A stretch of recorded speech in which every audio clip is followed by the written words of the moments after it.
Across decades of US military history, certain incidents remain inexplicable, lingering in official records and public imagination alike. From vanished aircraft and submarines to strange objects streaking through the skies, these cases defy conventional explanation and resist closure. Each event carries unsettling details: missing personnel, vanished equipment, and evidence that disappears as mysteriously as the incidents themselves. They reveal a side of military operations rarely seen, where secrecy, danger, and uncertainty converge in ways that continue to haunt both witnesses and investigators. You will trace Flight 19 across the Bermuda Triangle, descend into the depths searching for the USS Cyclops, and enter the shadowed forests of Rendlesham and Kecksburg, where unexplained lights were reported.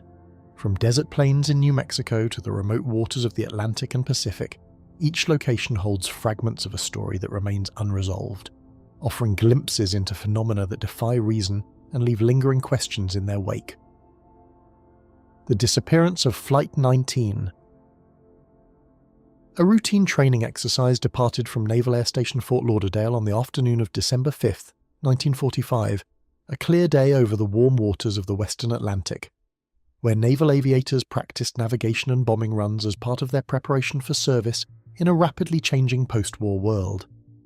The mission involved 5 Grumman TBM Avenger torpedo bombers, large and durable aircraft that had flown countless combat sorties during World War II, now repurposed for training flights over familiar stretches of ocean east of Florida.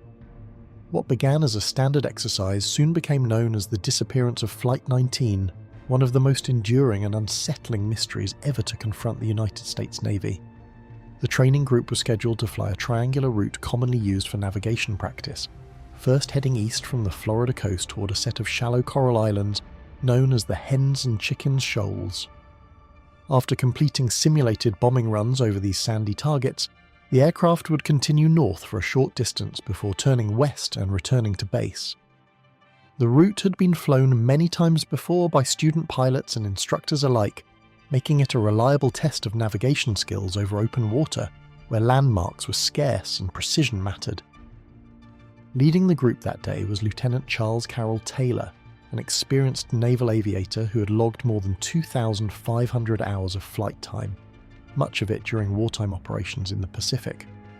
Although Taylor was new to the Fort Lauderdale training base, his combat record suggested a pilot accustomed to difficult navigation and uncertain conditions. The other 4 Avengers carried student aviators and gunners who were undergoing final stages of training, men who had already mastered the fundamentals of flight and were preparing for operational assignments within the Navy's growing aviation force. At approximately 2:10 in the afternoon, the 5 aircraft lifted off from the runway and headed east over the Atlantic, climbing steadily until the coastline faded behind them and only open water remained below. Weather reports from that day described scattered clouds and moderate seas, conditions considered suitable for training flights. The Avengers soon reached the practice range, where the pilots carried out their bombing simulations before turning north according to the planned route. For a time, everything proceeded exactly as expected. Then, shortly after 3:40 p.m., radio transmissions from Flight 19 began to reveal growing confusion. Lieutenant Taylor reported that his compasses were malfunctioning and that he could no longer determine his position with certainty. In one transmission heard by instructors at Fort Lauderdale, Taylor stated that both of his compasses had stopped working and that the formation appeared to be flying over unfamiliar islands. The pilots were trained to rely on compass bearings and visual references when navigating across open water, yet the environment below them seemed increasingly difficult to interpret. Radio operators on the ground attempted to guide the formation back toward the Florida coastline, advising Taylor to fly west until land appeared ahead. Yet the situation grew more complicated as additional transmissions suggested that the pilots believed they were somewhere over the Florida Keys, far to the south of their intended route. If that assumption were correct, flying west would carry them deeper into the Gulf of Mexico rather than toward their base. The confusion reflected a navigation problem that was rapidly becoming dangerous as fuel reserves began to decline. Other pilots in the formation occasionally questioned their leader's assessment, suggesting that they should simply turn west and head toward the setting sun, which would eventually guide them back to land. Recordings of the radio traffic indicate that uncertainty spread among the aircraft as the afternoon progressed, The weather over the Atlantic also began to deteriorate, with clouds thickening and daylight fading earlier than expected during the winter season. As the hours passed, Flight 19 drifted farther into uncertainty, while instructors at Fort Lauderdale monitored the fading transmissions with increasing alarm. The Navy soon initiated search procedures, and a Martin PBM Mariner flying boat was dispatched from Naval Air Station Banana River to assist in locating the missing aircraft. Known for its long range and heavy fuel load, the Mariner was well suited for ocean search missions and carried a crew trained for rescue operations. Yet only minutes after taking off to search for the lost formation, the rescue aircraft itself disappeared. A nearby tanker ship later reported witnessing a large explosion in the sky and spotting burning fuel on the water, suggesting that the Mariner may have suffered a catastrophic accident shortly after departure. The loss of the search plane added another layer of tragedy and confusion to an already mysterious situation. As night fell over the Atlantic, the Navy launched one of the largest air and sea search efforts ever conducted in the region. More than 300 aircraft and numerous ships scoured thousands of square miles of ocean during the following days, hoping to locate wreckage, life rafts, or any sign that the 5 Avengers had managed to ditch safely. Despite these extensive efforts, the search produced no confirmed trace of the aircraft or its 14 crew members. Investigators later examined weather reports, radio transcripts, and the training route flown by Flight 19 in an attempt to reconstruct what might have happened during the final hours of the mission. Some concluded that Taylor had mistakenly believed the formation was over the Florida Keys, leading him to direct the aircraft northeast rather than west toward the mainland. If the group continued flying in that direction, they could have exhausted their fuel somewhere over the open Atlantic, far from shipping lanes and search zones. Even so, the complete absence of wreckage remained difficult to explain. The Avenger was a large aircraft, and crashes at sea typically leave floating debris or oil slicks that can be spotted by search aircraft. In the case of Flight 19, no such evidence was ever discovered despite extensive aerial surveys and naval patrols. The aircraft seemed to have vanished into the vastness of the ocean without leaving a visible trace. Over the decades that followed, the disappearance of Flight 19 became one of the most frequently discussed mysteries, connected to the region later known as the Bermuda Triangle, although official Navy investigations never attributed the loss to supernatural causes. The final report concluded that the aircraft had been lost for reasons that could not be determined with certainty, a rare admission in military documentation that underscored the unusual nature of the case. And somewhere beyond the horizon east of Florida, the 5 Avengers of Flight the 19th of May still lie together beneath the Atlantic, resting in silence where their last radio transmission faded into static. The vanishing of the USS Cyclops. Across the wide shipping lanes of the Western Atlantic, where naval cargo vessels once carried the raw materials of war between distant ports, the sudden disappearance of the USS Cyclops in March 1918 remains one of the most baffling losses in the history of the United States Navy. The collier, more than 500 feet long and heavily reinforced to withstand the rigors of ocean travel, vanished without sending a distress signal, leaving behind 309 men whose fate was never determined. Despite extensive searches by the Navy, no debris, lifeboat or oil slick was ever confirmed, deepening a mystery that would linger for decades. Constructed to perform the heavy and unglamorous work of fueling a global fleet, the USS Cyclops belonged to a class of massive naval colliers, designed to transport enormous quantities of coal across long ocean routes. These vessels were considered the backbone of maritime logistics, engineered for endurance rather than speed, and often sailed under heavy loads of coal or ore essential for fueling other ships. Their design emphasized cargo capacity and stability, making the sudden disappearance of the Cyclops all the more inexplicable to contemporaries who understood its structural reliability and the careful maintenance it had received. During the final year of the First World War, ships like the Cyclops formed an essential logistical backbone for the US Navy, moving strategic resources between the Caribbean and American industrial centers. The collier's route frequently took it from ports such as Brazil or Barbados north toward Baltimore, carrying manganese ore, coal and other materials critical to the war effort. Its movements were routine, familiar to the naval officers tasked with planning maritime supply chains. For a vessel of such size, the ocean was rarely a hidden or unpredictable adversary, which makes the Cyclops' unexplained disappearance all the more haunting to this day. Command of the vessel rested with Commander George W. Worley, a seasoned but somewhat enigmatic officer whose long maritime career had taken him across numerous commercial and naval routes. Known for his experience in transatlantic operations, Worley commanded both respect and confidence among his crew. While his personal history does not indicate recklessness, the officer faced the enormous responsibility of guiding a heavily laden ship through unpredictable seas. Even under normal circumstances, transatlantic voyages posed risks, but the combination of an experienced captain and a reliable vessel made the Cyclops' fate particularly confounding. Before the ship slipped beyond the last confirmed point in its journey, the Cyclops stopped in the Caribbean island of Barbados, where it prepared to depart on the voyage that would become its final recorded movement. Officers reported that the vessel was in good condition, cargo secured, and crew ready for the roughly 2-week journey north. Observers in port noted nothing unusual, and weather conditions appeared manageable. From this last waypoint, the Cyclops set off toward Baltimore, a journey of more than 2,000 miles through waters patrolled for both commercial traffic and wartime threats, only to vanish without warning as it entered the open Atlantic.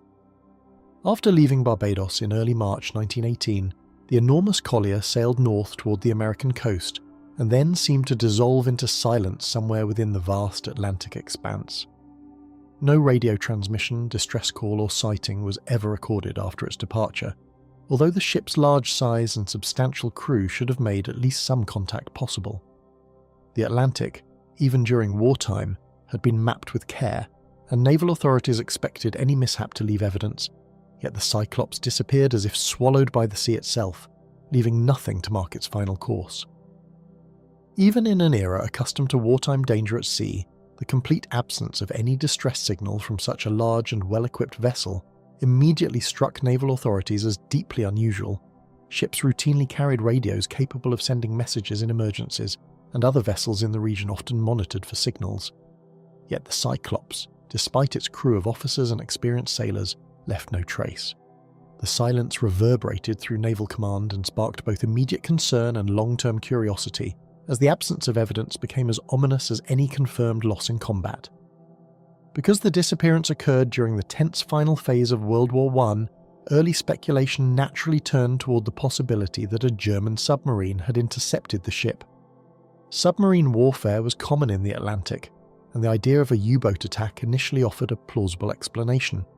However, post-war records and operational logs from the German Navy revealed no evidence that a submarine had engaged or sunk the Cyclops, ruling out what might have been the most obvious wartime cause and leaving investigators with even fewer concrete answers. Other investigators later examined the physical characteristics of the Cyclops itself, considering whether the immense weight of its manganese or cargo might have affected the vessel's stability during rough weather. Manganese is exceptionally dense, and theories suggested that uneven loading or shifting cargo could destabilize the ship in heavy seas. Yet reports from prior voyages indicated that similar loads had been transported successfully, and no conclusive evidence pointed to mechanical failure. The Cyclops appeared to have been seaworthy, making its vanishing without a trace all the more extraordinary. Yet the deeper investigators looked into the disappearance, the more troubling the absence of evidence became, since maritime disasters of comparable scale almost always leave fragments behind. Even if a ship sinks quickly, floating debris, oil slicks or life rafts typically appear at the surface, yet searches after the Cyclops' disappearance found nothing. Naval logs, ocean currents and search reports were combed repeatedly, but the ocean seemed to have erased the vessel. This profound void of information transformed the incident from a lost ship into a haunting enigma. More than a century later, the loss of the USS Cyclops still stands as the single largest non-combat disappearance of life in US naval history. The ship's two sister vessels, USS Proteus and USS Nereus, would later vanish under different circumstances, fueling speculation about the class itself. Researchers and historians continue to debate theories, from catastrophic structural failure to unseen natural hazards, yet none fully explain how a ship carrying over 300 men could disappear without a trace. The mystery has endured as both a historical puzzle and a symbol of the Atlantic's hidden dangers.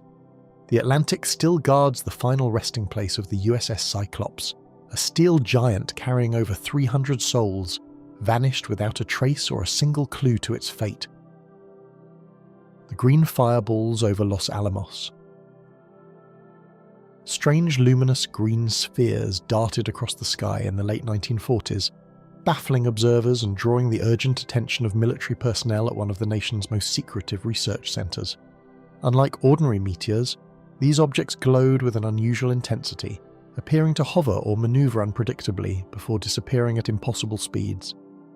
Initial reports caused both curiosity and alarm, as personnel struggled to reconcile what they were seeing with known physics and aerial phenomena. For those watching from observation points and laboratory windows, the green fireballs suggested intelligence or purpose, and the inability to capture or explain them quickly gave rise to questions that would linger for decades. The objects defied known patterns of meteor activity, displaying speeds and maneuvers that challenged both pilots and scientists tasked with identifying them. Witnesses consistently described rapid acceleration, sudden changes in direction, and the ability to appear and vanish without warning. In some instances, fireballs seemed to move horizontally across the sky at low altitudes, an observation inconsistent with conventional meteors that fall at predictable angles. The combination of vivid colour, erratic motion, and apparent disregard for gravity's constraints made the phenomenon unique and deeply unsettling to those accustomed to monitoring airspace over sensitive installations. Early reports came from trained personnel whose descriptions consistently noted a vivid green glow, sudden accelerations, and inexplicable directional changes that made the fireballs appear almost intelligent. Security guards patrolling laboratory perimeters and scientists conducting late-night experiments both reported witnessing the same objects independently, often in clusters.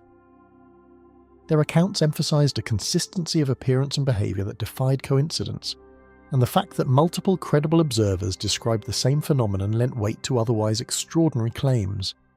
These reports were collected meticulously, but even systematic documentation could not fully capture the strange dynamics of the fireballs in motion. Attempts to capture the phenomena with optical instruments and telescopes yielded frustratingly inconsistent results, deepening the sense that these objects operated outside conventional observation. Cameras often failed to record the fireballs at all, or captured only fleeting distorted streaks of light.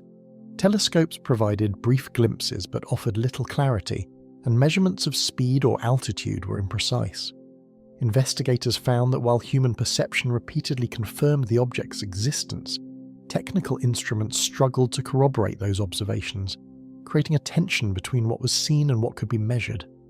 Witnesses soon noticed that the appearances were not entirely random, with multiple sightings occurring over the same nights, suggesting patterns that contradicted simple meteorological explanations. Some fireballs were observed passing along similar flight paths, often at intervals that hinted at regularity. Certain nights brought dozens of sightings, while others produced only a single instance, yet the objects never followed a predictable schedule. Observers speculated on atmospheric conditions, celestial alignment, and possible experimental aircraft, but none accounted fully for the repeated nature of the phenomenon over Los Alamos and surrounding areas. Concerns within military ranks grew as the fireballs repeatedly traversed areas near sensitive experiments, prompting internal memos about potential espionage, security breaches, and unexplained aerial activity. Commanders worried that the objects might represent surveillance by foreign powers or testing of unknown technology. Even after ruling out conventional aircraft and routine meteorological events, officials remained uneasy about the implications for the safety and secrecy of operations. The repeated appearances directly over test areas lent the fireballs a sense of threat, regardless of whether they were natural or artificial in origin. Radar and early detection equipment were brought to bear, but instruments often failed to register the fireballs, leaving a striking contrast between technical readings and eyewitness testimony. While visual observers recorded clear, vivid movements, radar operators frequently noted only sporadic or weak signals that did not correspond to the object's trajectories. The discrepancy suggested either a limitation in the technology of the time or an extraordinary property of the fireballs themselves. Military analysts grew frustrated as scientific rigor collided with the reality of repeated, credible, yet technically elusive sightings. Multiple explanations were proposed, from experimental aircraft to rare atmospheric phenomena, yet each fell short of accounting for the speed, colour, and erratic movement reported by credible witnesses. Meteors, auroras, and even combustion in the upper atmosphere were considered, but none could explain the low-altitude, rapid, horizontal movements or the intense green luminescence. Some theorists speculated about secret government experiments or advanced propulsion unknown to the public, though no evidence ever substantiated such claims. Every proposed explanation seemed incomplete, leaving investigators with more questions than answers. Consistent observations from scientists, security personnel, and civilians reinforced the mystery, suggesting a phenomenon that eluded both conventional science and military understanding. Reports frequently described multiple objects moving simultaneously, disappearing behind clouds, or altering course in ways that suggested control rather than chance. Cross-referencing accounts revealed remarkable similarities in descriptions, timing, and colour, highlighting a pattern that could not be dismissed as mass hysteria or misidentification. The repetition across independent observers strengthened the argument that something genuinely anomalous was occurring above Los Alamos. Even decades later, the green fireballs remained unexplained, with archived military reports, declassified documents, and scientific analyses offering intriguing observations, but no definitive answers about their origin or purpose. Researchers who revisited the case noted the meticulous documentation, yet the object's elusive nature prevented any conclusive identification.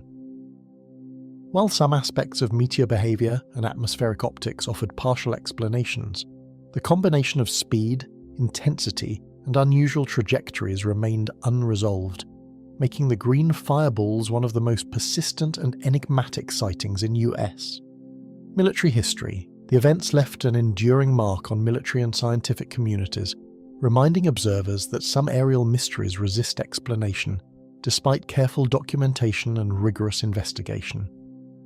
The fireballs over Los Alamos became a touchstone for later studies of unexplained phenomena, influencing protocols for observation, reporting, and analysis. Their unexplained nature continues to fascinate historians, scientists, and enthusiasts, illustrating the enduring intersection of security science and the unknown in the skies above sensitive military sites. Long after the last sighting faded from view, the green fireballs linger in military records and memory, a silent puzzle in the sky that refuses to be solved. The nuclear bomb lost near Tybee Island. A sudden alarm aboard a B-47 bomber over the Georgia coastline marked the beginning of one of the most unsettling accidents in US military history, when a nuclear bomb slipped from its mountings and vanished into the waters near Tybee Island. The crew, trained for emergencies yet caught off guard by the sequence of events, watched helplessly as the multi-ton device disappeared below the waves. Immediate reports to military command described the loss with unprecedented urgency, and for those involved, the realization that a nuclear weapon had entered uncontrolled waters introduced a level of tension rarely seen even in routine training exercises. The aircraft, a stratojet capable of supersonic flight for its era, was engaged in routine training exercises that involved carrying live nuclear weapons along carefully plotted flight paths to test readiness during the height of the Cold War. These exercises were designed to simulate real wartime conditions, with crews practicing navigation, formation flying, and emergency protocols. Each flight carried the weight of both human responsibility and technological risk, and the B-47's powerful engines and complex systems required precise coordination. Despite meticulous preparation, the combination of high speed, altitude, and sensitive cargo created circumstances in which a small error could have catastrophic implications. Circumstances leading to the loss were unexpectedly mundane yet perilous. The crew executed an evasive maneuver after a mid-air collision scare, triggering an emergency protocol that inadvertently released the bomb into the shallow coastal waters below. The sudden jolt of the aircraft, coupled with the precise but unforgiving safety mechanisms of the bomb's mounting system, caused it to detach at a critical moment. Those on board later described the harrowing seconds as surreal. The ocean below appeared calm, yet the weight and potential force of the lost weapon made the crew painfully aware of the stakes. Every glance toward the water reinforced the anxiety of what had just occurred. Immediate search efforts deployed ships, divers, and aircraft, scanning the surrounding channels and estuaries with the urgency demanded by a weapon of extraordinary destructive power, yet initial sweeps yielded no tangible results. Navy crews combed the coastline with sonar and grappling equipment, while Air Force reconnaissance planes traced the suspected trajectory. Reports described meticulous coordination, but the vastness of the shallow, shifting waters made discovery difficult. Observers noted how quickly hope gave way to frustration, as repeated passes returned nothing more than sediment disturbances and inconclusive sonar blips that provided no certainty about the bomb's location. The Mark 15 nuclear bomb itself was designed with multiple safety mechanisms intended to prevent detonation, even if dropped accidentally, a feature that reassured investigators while simultaneously underscoring the delicate balance between safety and potential catastrophe. Inside its casing were fail-safes engineered to prevent the implosion sequence from triggering, even under extreme impact or submersion. While these features minimized immediate risk, the psychological weight of knowing a fully armed device was unaccounted for, in populated coastal waters, created unease that extended beyond the flight crew to local authorities and military command alike. Despite extensive searches, the bomb's precise location remained unknown, concealed by a combination of shifting sands, strong tidal currents, and sediment accumulation that could easily hide a multi-ton object from sonar and visual detection. Experts calculated that even slight movements of the seabed over decades could bury large objects deeper, making detection increasingly difficult with each passing year. The geography of the area, including sandbars, channels, and estuaries, transformed what should have been a recoverable asset into a persistent enigma whose exact resting place eluded even the most diligent investigators. Military authorities maintained a veil of secrecy around the incident, fearing public panic and international scrutiny, while quietly documenting every step of the response, creating a paradox of careful management paired with enduring ambiguity.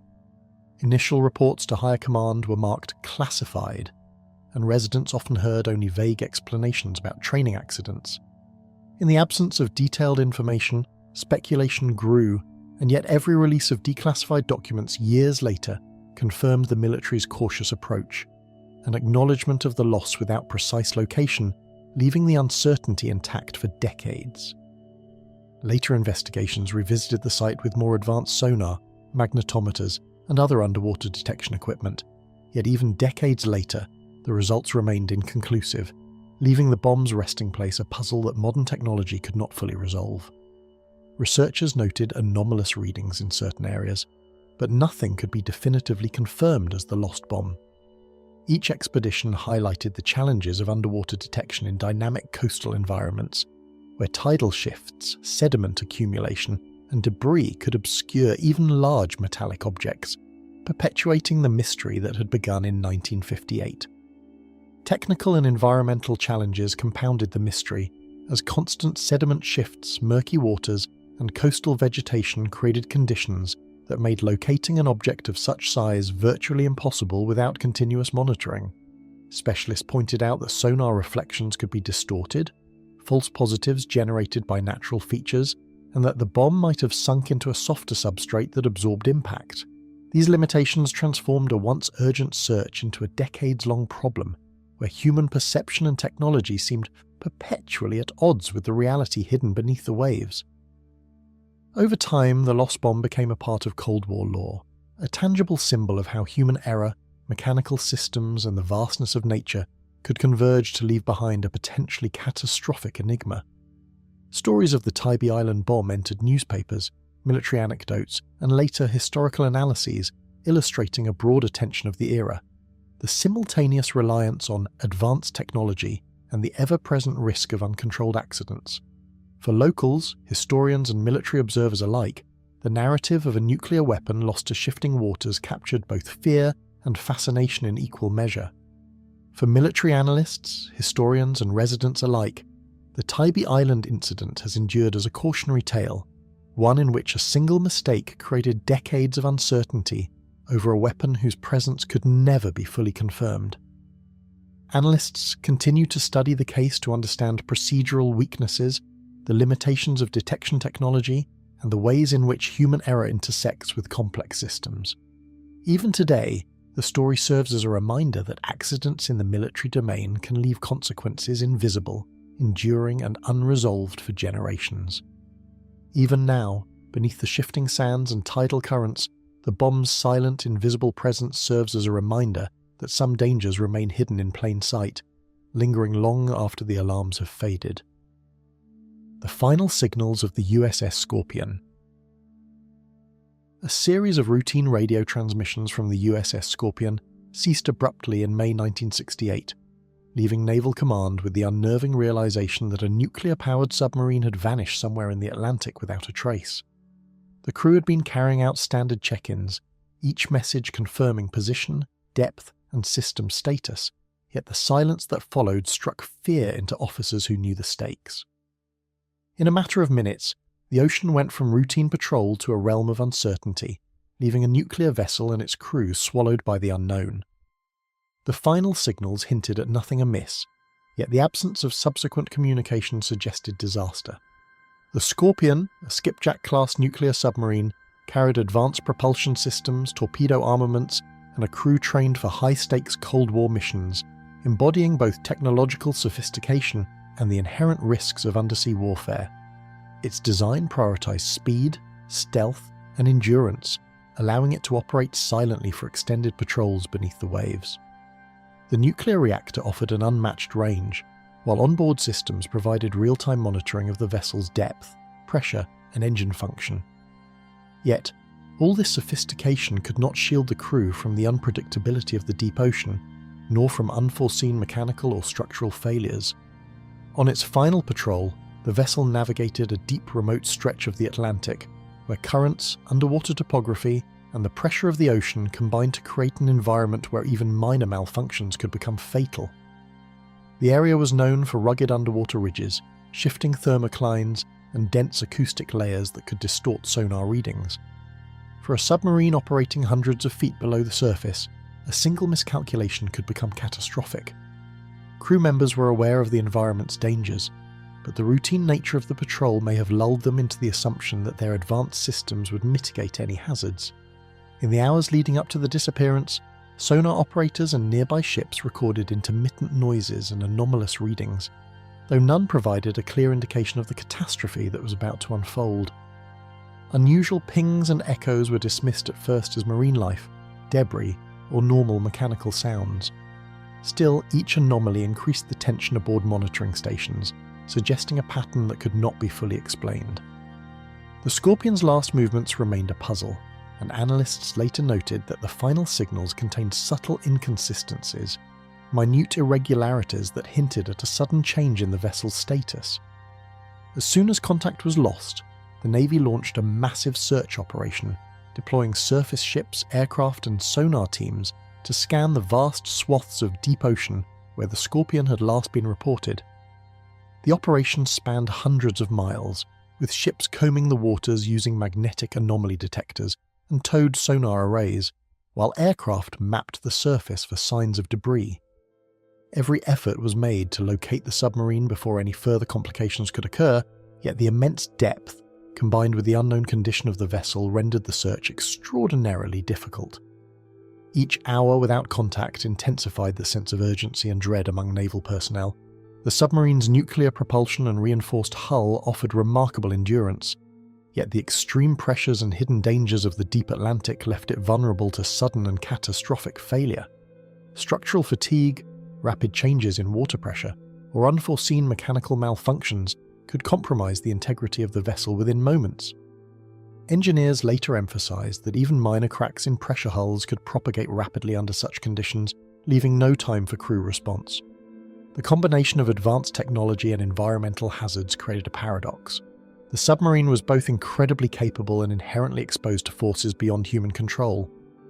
Multiple theories arose to explain the disappearance, ranging from torpedo malfunctions to structural collapse or collision with unseen obstacles, but no single explanation could fully account for the Scorpion's final moments.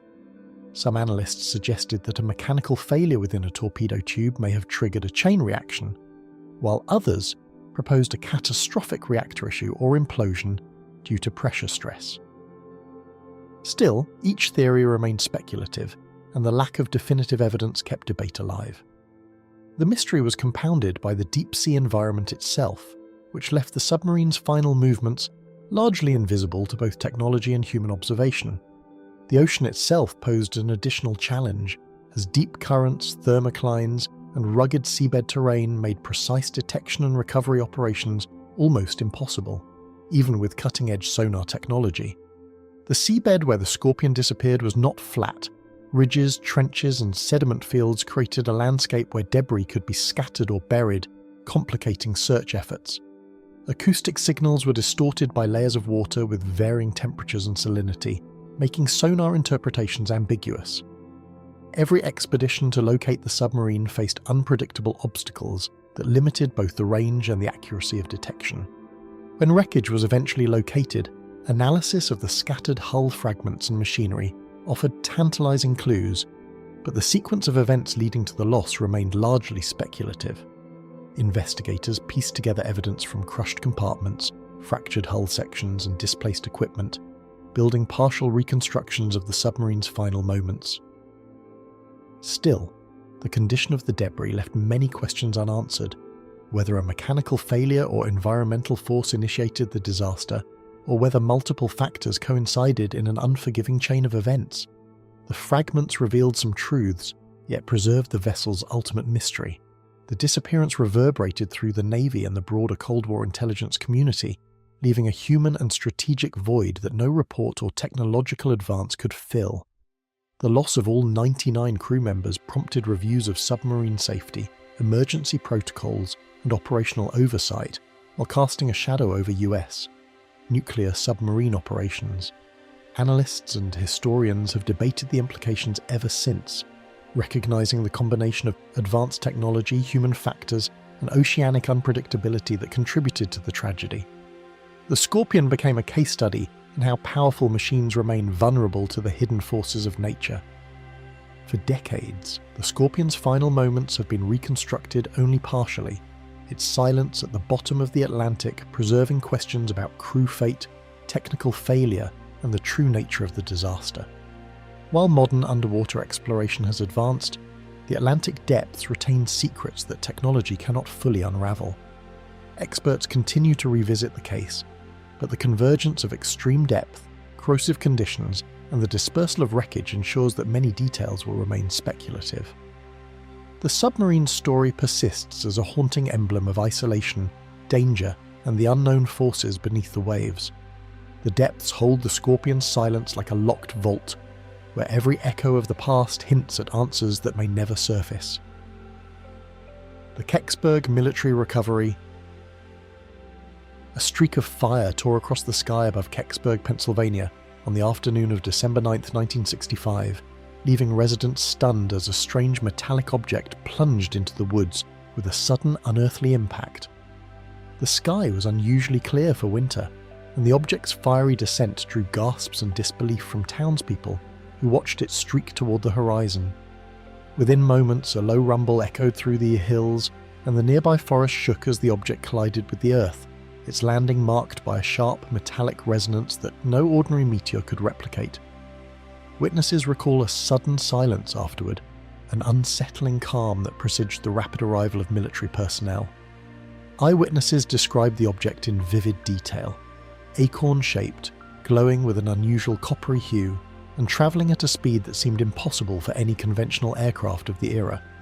Some noted unusual markings along the object's surface, angular lines, or letters that resembled no known alphabet. Its descent was accompanied by a faint trail of smoke, yet no combustion plume typical of a conventional missile or plane was observed. Children, farmers, and local workers alike described the same odd consistency, an object that seemed almost alive, moving with intent rather than simple trajectory. These reports, taken together, painted a picture both perplexing and unnerving for the small town. Locals rushed toward the crash site, drawn by a mixture of fear and fascination, only to encounter an eerie cordon and a heavy presence of military personnel who swiftly controlled access. Residents described uniformed men appearing from nearby vehicles, rifles slung and radios crackling, ordering civilians back to roadsides. Curious onlookers were met with tense silence and gestures rather than explanations, leaving a sense of both urgency and threat. Several witnesses recalled the fleeting glances of the object itself before it was obscured by trees, leaving only smoke and flattened earth to confirm its existence. By the time journalists and nearby residents arrived, the Army and Air Force had established a secure perimeter, marking the woods as off-limits and transporting specialized vehicles to handle an object of unknown origin. Trucks and cranes arrived under tight schedules, with workers clad in heavy coats and helmets moving methodically through the underbrush. The forest floor was cleared in a matter of hours, paths cut into the thick snow and fallen leaves to create access for lifting and transport. Photographers who attempted to capture the event were rebuffed or escorted away, their film confiscated, and press reports were limited to brief mentions that only deepened speculation.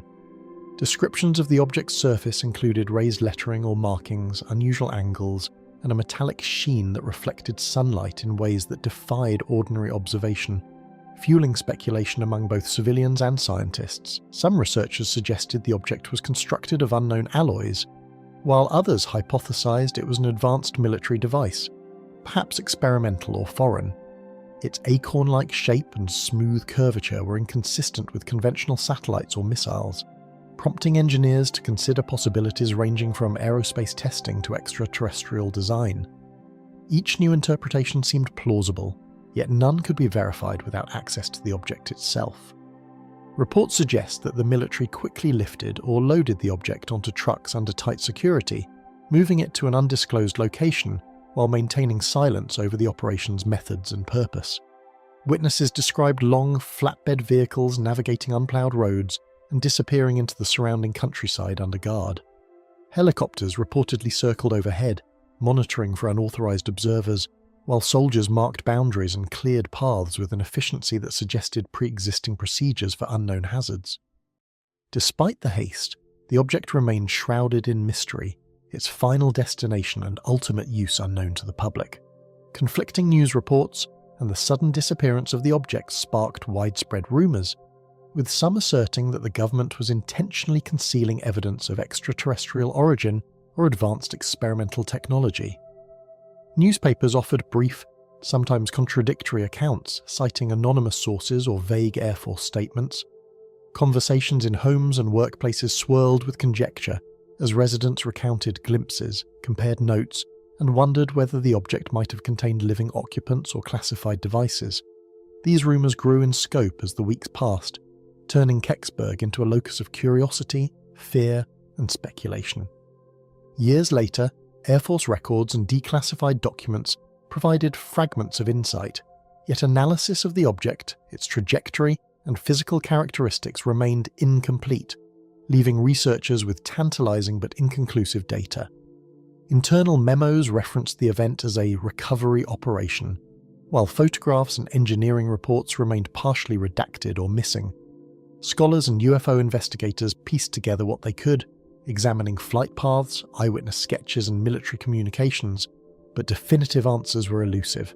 The object's unusual shape, rapid transport, and secrecy around documentation continued to fuel debate decades after the incident. The Kecksburg incident quickly became a reference point in UFO studies and popular culture, shaping decades of public fascination with unexplained aerial phenomena and fueling debates over transparency and military secrecy. Documentaries, books, and academic papers examined the case from multiple angles, drawing attention to the speed of military response, the strange construction of the object, and the unusual timing of its fall. For residents and investigators alike, the event became more than a crash. It was a symbol of uncertainty, a tangible manifestation of questions about national security, technology, and the possible existence of phenomena beyond human understanding. Physical traces, including minor scorch marks, soil disruption, and photographs taken by residents, offered clues that the object had indeed landed, but none definitively revealed its origin or purpose. Soil samples suggested rapid heating, but lacked chemical signatures that matched conventional explosives or meteorites. Trees were stripped of branches in unusual patterns, yet the pattern of impact did not correspond neatly to known aerodynamics. Photographs preserved fragments of the object's outline, yet angles, shadows, and distance left critical features ambiguous. Each physical trace tantalized researchers with partial information while leaving the full truth obscured. The combination of eyewitness testimony, partial documentation, and enduring military secrecy has ensured that the Kecksburg object remains a compelling enigma, resisting categorization and definitive explanation even after more than half a century. Experts continue to revisit the incident, analysing old reports alongside modern technology, yet the object's identity and the rationale behind its swift military recovery remain shrouded. For locals and historians, the mystery endures as an intersection of human curiosity, official secrecy, and the inexplicable intrusion of an unknown presence into ordinary life.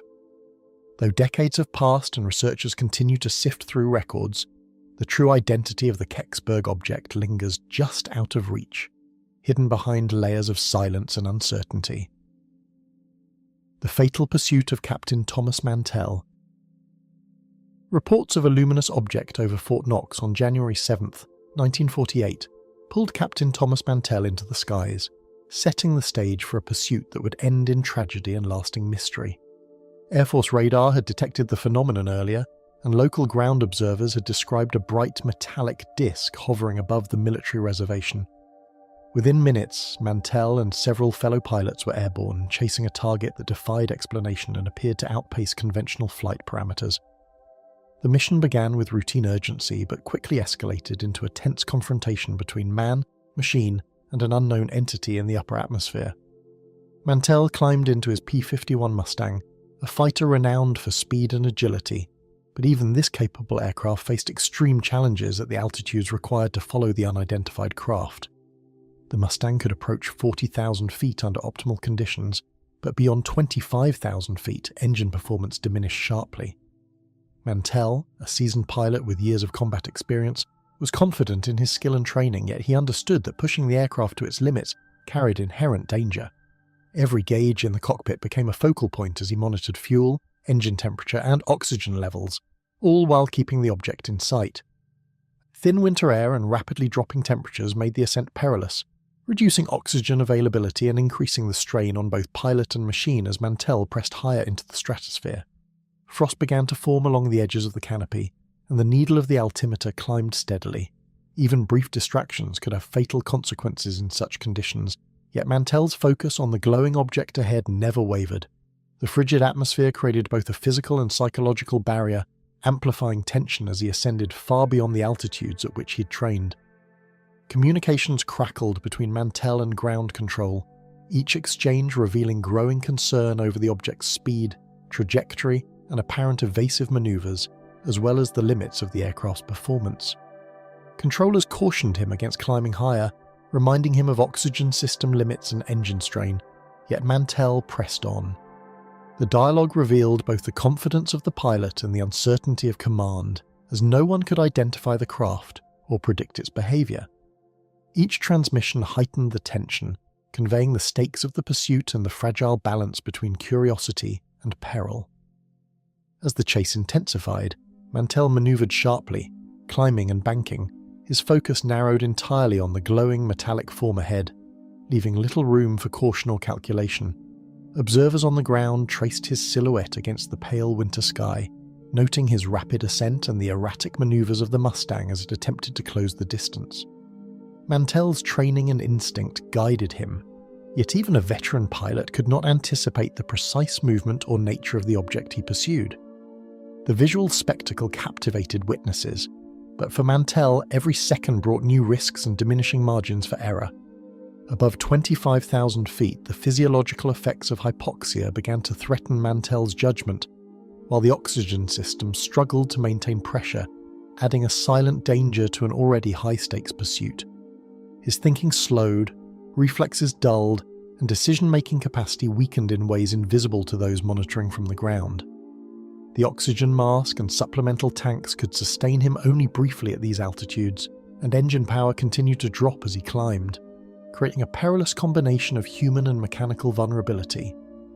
Mantell's single-minded focus on the object, however, kept him pressing upward despite the growing hazard. Other pilots in the area observed the object from a distance, reporting a metallic sheen and unusual movement patterns, while ground witnesses saw flashes of light against the cold afternoon sky. Some described it as disc-shaped, others noted the intense brightness and rapid shifts in altitude. Attempts to track it on radar yielded inconsistent readings, further compounding uncertainty. The combined testimony of airborne and terrestrial observers created a patchwork of impressions, each hinting at an anomaly that defied conventional explanation and challenged the limits of military understanding. In those critical final minutes, Mantell's aircraft began to lose stability, altitude fluctuated dangerously, and control became increasingly tenuous as he continued to track the elusive object. The Mustang's engine sputtered as oxygen-starved air entered the combustion chamber, and the aerodynamic pressures at such height caused subtle but consequential instability. Reports indicate that he was observed spiraling before disappearing from view, his final moments a combination of human perseverance and the unforgiving physics of high-altitude flight. The object itself vanished from sight simultaneously, leaving only conjecture in its wake. When the Mustang finally crashed near Franklin, Kentucky, recovery teams arrived at a scene of devastation. While the military and media struggled to explain the circumstances surrounding a mission that had begun as routine, debris was scattered across a wooded area, and Mantell's remains were recovered with great care. The Air Force issued limited statements emphasizing the pilot's heroism while offering few explanations for the unidentified object. News coverage varied, with sensationalized accounts appearing alongside more restrained reports, yet the incident remained shrouded in ambiguity. Debate over the object's identity persisted among Air Force personnel and scientists, with theories ranging from a simple weather balloon to an extraordinary unexplained phenomenon, yet the combination of extreme altitude, hypoxia, and the absence of definitive evidence kept the case unresolved. Some researchers suggested that Mantell's visual perception had been distorted by optical illusions caused by the sun or cloud conditions, while others posited a genuine unknown craft operating beyond conventional technology.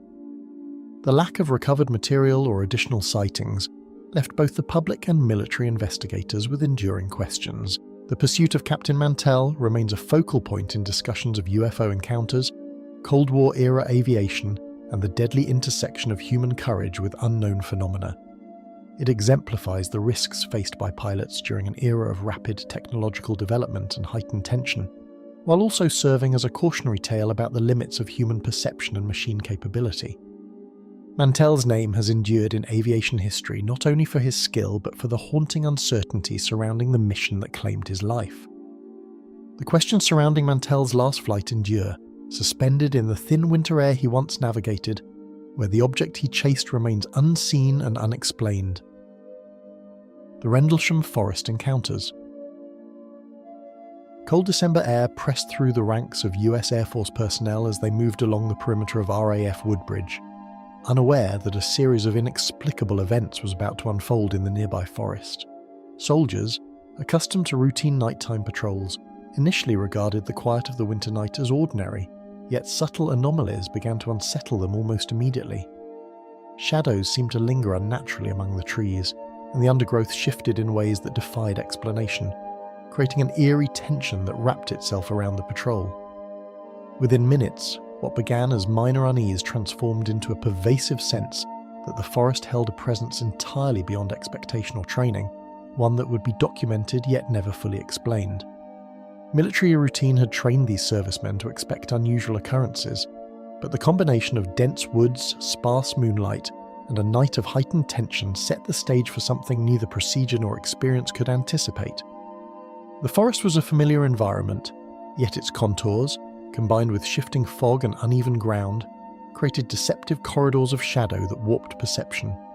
Officers noted that what should have been a straightforward patrol now required constant recalibration of attention, each sound or movement potentially signalling something beyond natural explanation. The men began to question whether ordinary explanations could account for what they were observing, or if they had stumbled into a scenario entirely outside human understanding. Footsteps on the leaf-strewn forest floor echoed strangely, each crunch amplified by the stillness, and every subtle noise seemed weighted with significance. The occasional soft thud or scraping sound sometimes coincided with the patrol's movements, and sometimes appeared entirely independent, producing a disorienting rhythm that left the men scanning the trees for unseen sources. The forest muffled distant sounds while amplifying nearby ones, making it difficult to determine size, distance, or direction. The men were acutely aware that even a slight misinterpretation could compromise safety, yet the irregularity of the events made disciplined response nearly impossible, forcing them to rely on instinct as much as training.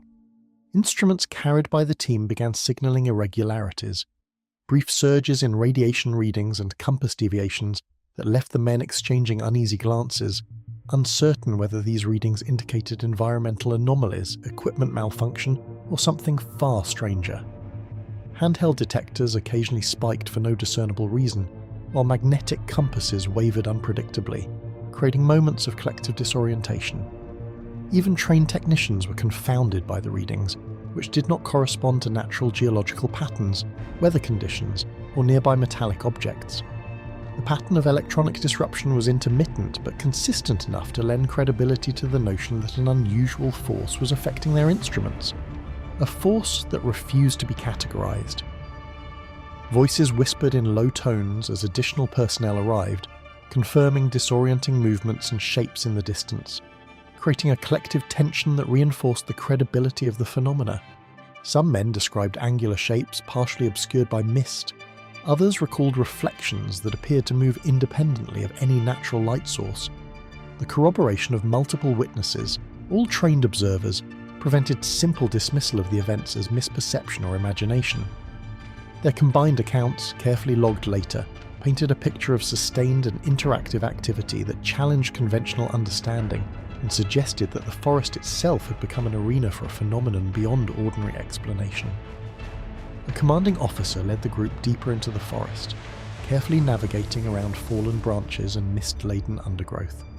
While the sense of an unseen presence pressed at the edges of awareness, the team noted subtle environmental cues, soil that seemed disturbed in irregular patterns, small scorch marks on fallen leaves, and the intermittent vibration of the air that had no identifiable source.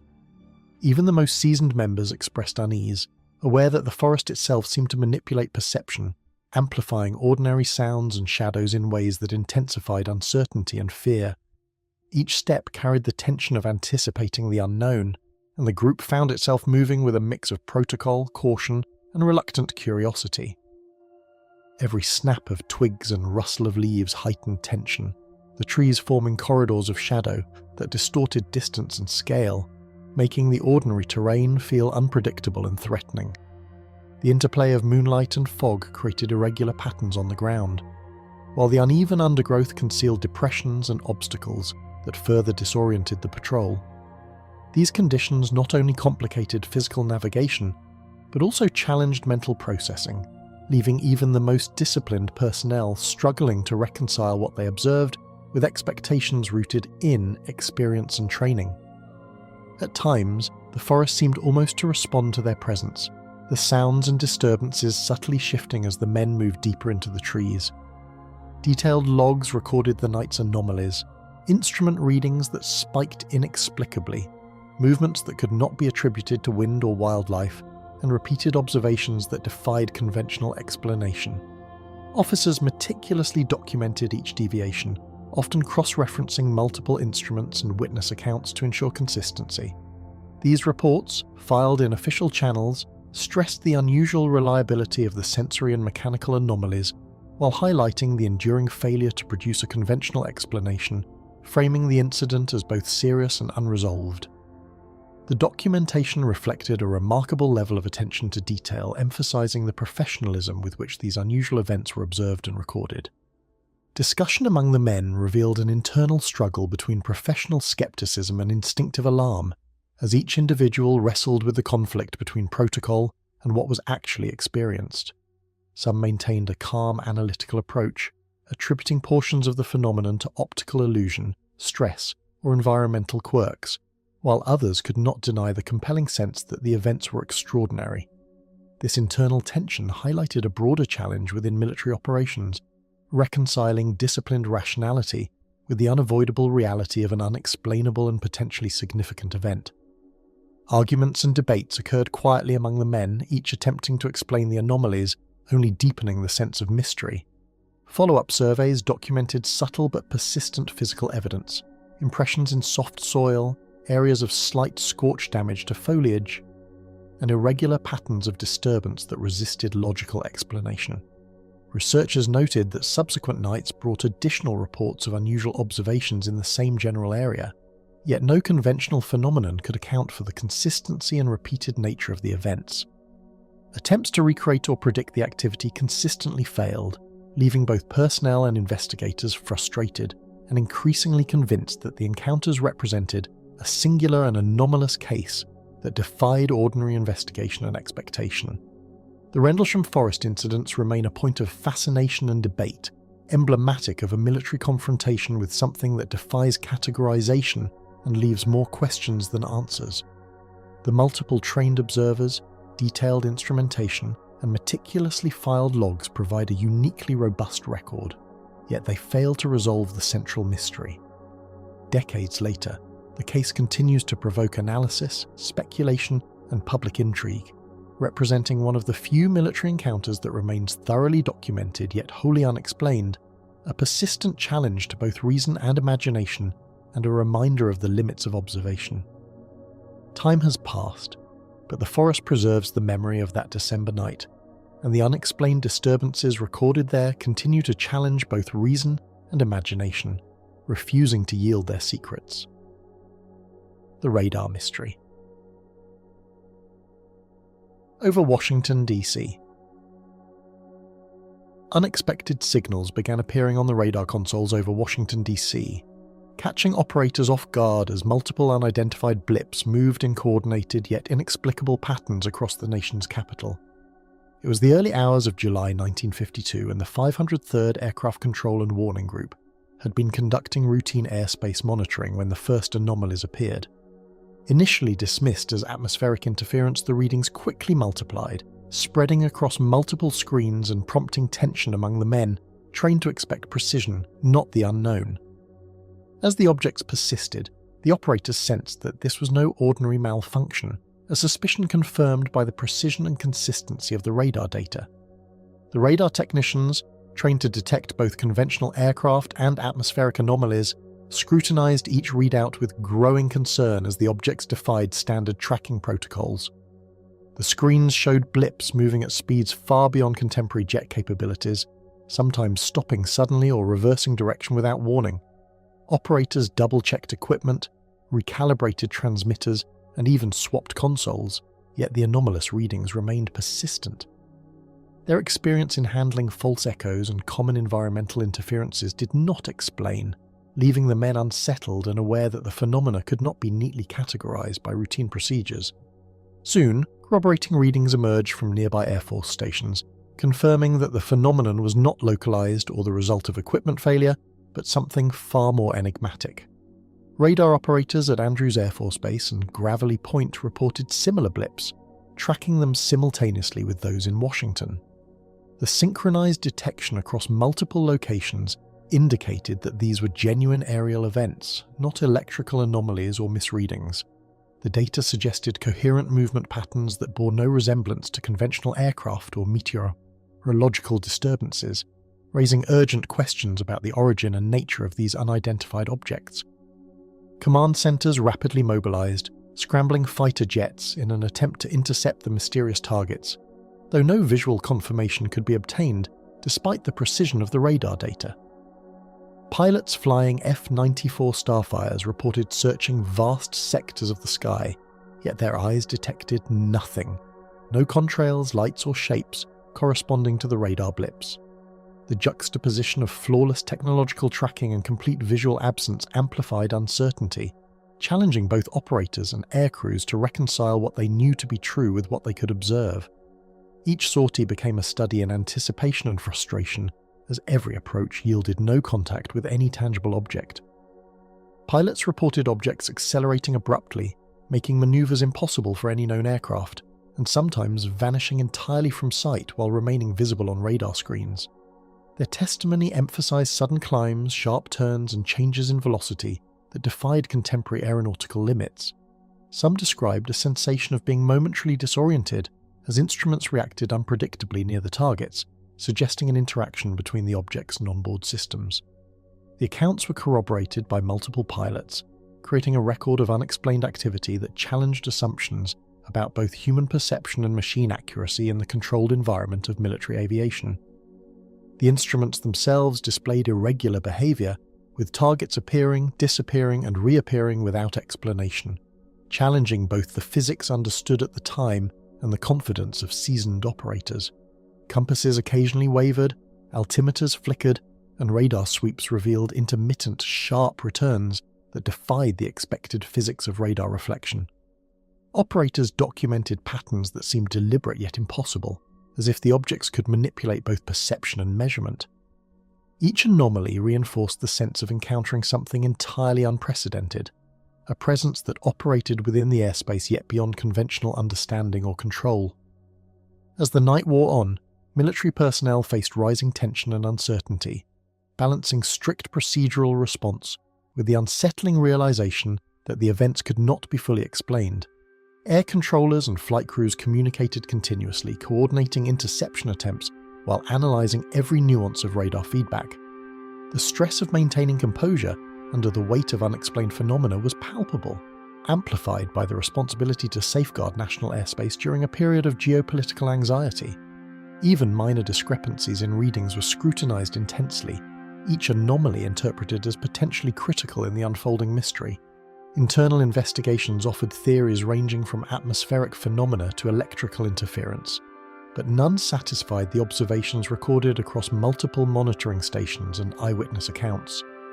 High-ranking officers reviewed the logs and pilot statements, consulting scientific advisors and technicians, yet each conventional explanation fell short. Magnetic storms, temperature inversions, and technical malfunctions were considered, then systematically dismissed as insufficient to explain the scale, coordination, and reliability of the radar returns. The official reports, partially declassified decades later, underscore the enduring frustration experienced by those attempting to resolve the mystery through methodical, empirical investigation. Against the backdrop of the Cold War, the unexplained radar activity sparked concern not only for defense readiness, but also for national security, as no conventional adversary could account for the anomalies. Military and civilian authorities feared that unknown aircraft could represent a foreign threat, yet intelligence sources reported no credible explanation or presence corresponding to the radar blips. The unexplained events coincided with heightened vigilance against Soviet incursions, intensifying scrutiny and urgency in response measures. Every radar echo was interpreted with both caution and suspicion, leaving the nation's capital in a state of silent tension as the operators worked to track and understand an enigma hovering just beyond their reach. Declassified reports, interviews, and subsequent analyses have preserved a detailed account of the events, yet the mystery endures, leaving historians and military analysts with more questions than answers. Scholars have examined technical schematics, cross-referenced pilot logs, and consulted meteorological data, confirming the fidelity of both the instruments and eyewitness testimony. Still, the anomalies resist conventional classification, lacking any pattern or origin consistent with known aircraft, weather phenomena, or celestial bodies. The enduring fascination with this event stems from the convergence of trained observation, advanced technology, and an unexplained reality that defies both, leaving the incident as a compelling and unresolved episode in military history. The incident remains a singular event in US military history, a case where the reliability of technology clashed with phenomena that refused categorization, leaving human perception struggling to make sense of the inexplicable. Generations of air defense personnel have studied the incident, attempting to reconcile rigorous procedures with anomalies that resisted explanation. The case underscores the tension between certainty and ambiguity, highlighting the limits of observation even when systems and training are designed to provide clarity. The radar mystery over Washington, D.C. remains a testament to the persistence of the unknown in environments that are otherwise heavily monitored and controlled. Though decades have passed, the unexplained blips recorded over the nation's capital continue to provoke unease, leaving unanswered the question of what truly occupied those skies. The nuclear weapon lost in the Philippine Sea. A single B-52 bomber carrying a nuclear weapon vanished from routine operational visibility over the Philippine Sea, leaving military commands scrambling to comprehend the scale of a potential disaster. The incident occurred during a period of intense Cold War vigilance, when even routine flights were scrutinized for errors or foreign interference. At first, the disappearance was treated as a procedural anomaly, but the implications were far more serious. Losing a nuclear device in open water was a scenario that military planners feared but rarely contemplated in operational terms. The uncertainty of location and condition instantly transformed a standard mission into a matter of national concern and covert emergency management. The aircraft, crewed by experienced personnel accustomed to long-range missions, had been conducting a standard training and readiness exercise when the sequence of events took a catastrophic turn. These crews were trained to anticipate technical glitches, adverse weather, and navigational hazards, yet the mission proceeded as planned until the unexpected occurred. Flight logs and maintenance records confirm that both the bomber and its nuclear payload were functioning within expected parameters before the anomaly, suggesting that the incident was a combination of unforeseen operational factors. The meticulous preparation that typically characterizes such missions only magnified the shock of a weapon being lost in the vast Pacific waters. The Philippine Sea stretched endlessly below the plane, its depths and currents concealing vast mysteries that would challenge even the most advanced recovery technology of the era. This expanse of water, hundreds of miles across, is characterized by complex currents, extreme depths exceeding 10,000 feet in places, and scattered underwater topography. Any object inadvertently released into these waters faced near impossible odds for detection, especially given the technological limitations of the 1960s. The ocean's enormity acted as both a shield and a grave, hiding the weapon from immediate retrieval while amplifying the uncertainty surrounding its fate. The isolation and unpredictability of the sea added a psychological weight to the already tense military response. At some point during the flight, a combination of mechanical failure, turbulence, and procedural limitations led to the weapon being inadvertently released into the ocean, initiating a crisis with consequences no one could immediately quantify. Accounts from military records indicate that standard safety measures could not prevent the accidental release once the aircraft experienced a specific sequence of operational anomalies. Whether due to human error, equipment malfunction, or an unforeseen combination of both, the result was the same. A nuclear weapon was unaccounted for in a remote, largely uncharted section of ocean. The immediate realization of the event set in motion a complex chain of decisions, all conducted under strict secrecy. Naval vessels, support aircraft, and specialized recovery teams were rapidly dispatched, combing the sea with sonar, nets, and depth-sensing equipment in a search that seemed almost hopeless against the enormity of the waves. Entire fleets were repositioned to cover potential drift areas, while airborne teams scanned the surface for signs of the lost weapon. Efforts were coordinated with meticulous care, employing the best technology and techniques available at the time, yet progress was slow and uncertain. Reports describe crews operating around the clock, their search complicated by currents, weather conditions, and the sheer scale of the target area. Every attempt at locating the device underscored both the ocean's vastness and the limitations of contemporary recovery operations. Ocean currents, depth variations, and the technical difficulty of detecting a relatively small object on the seabed rendered every attempt at retrieval precarious, slow, and ultimately unsuccessful. Sonar returns were often ambiguous, disrupted by thermoclines or natural debris, and the extreme depths exceeded the reach of many conventional retrieval methods. Each expedition revealed the challenges of combining speed with safety, as the weapon's radioactive potential demanded caution and precision. Even with carefully planned search grids, the ocean repeatedly proved indifferent to human effort, scattering the device in ways no one could predict. The combination of risk, secrecy, and environmental unpredictability amplified the sense of unresolved danger surrounding the incident. Information regarding the incident remained tightly classified, with declassified reports emerging only decades later, revealing both the scope of the mission and the extreme caution exercised to prevent public panic. Internal communications indicate that only a handful of high-ranking officials were fully aware of the incident at the time, with many agencies deliberately shielded to prevent information leaks. Publicly, the disappearance was framed as a routine operational anomaly or left unreported, leaving the American public unaware of the nuclear risk concealed beneath the ocean. The selective disclosure of information highlights the tension between national security priorities and transparency, a theme that recurs in numerous Cold War-era accidents involving nuclear material. Military analysts later assessed the possible consequences of the weapon remaining unrecovered, weighing environmental impact, radiation leakage, and the theoretical risk of detonation, all while knowing the device was unreachable at the time. Scientific and military experts reviewed materials, estimated corrosion rates, and modelled potential interactions with marine life and sediments. While the weapon was designed with multiple safety mechanisms, the unpredictability of long-term ocean exposure introduced a layer of uncertainty. The reports underline that even highly controlled military technology can become unpredictable when subjected to forces outside human oversight, leaving analysts to consider worst-case scenarios in a situation where real-time solutions were impossible. This incident occurred during the tense Cold War years, when every lost or misplaced nuclear asset was treated as a potential flashpoint for international scrutiny and strategic vulnerability. Intelligence communities monitored global developments closely, aware that any nuclear mishap, even accidental, could be misinterpreted by foreign powers. The loss of the device was thus not only a technical concern, but also a geopolitical one, magnifying the pressure on recovery teams to locate or at least account for it discreetly. Every operational decision reflected both practical urgency and the awareness that a single misstep could have profound diplomatic repercussions.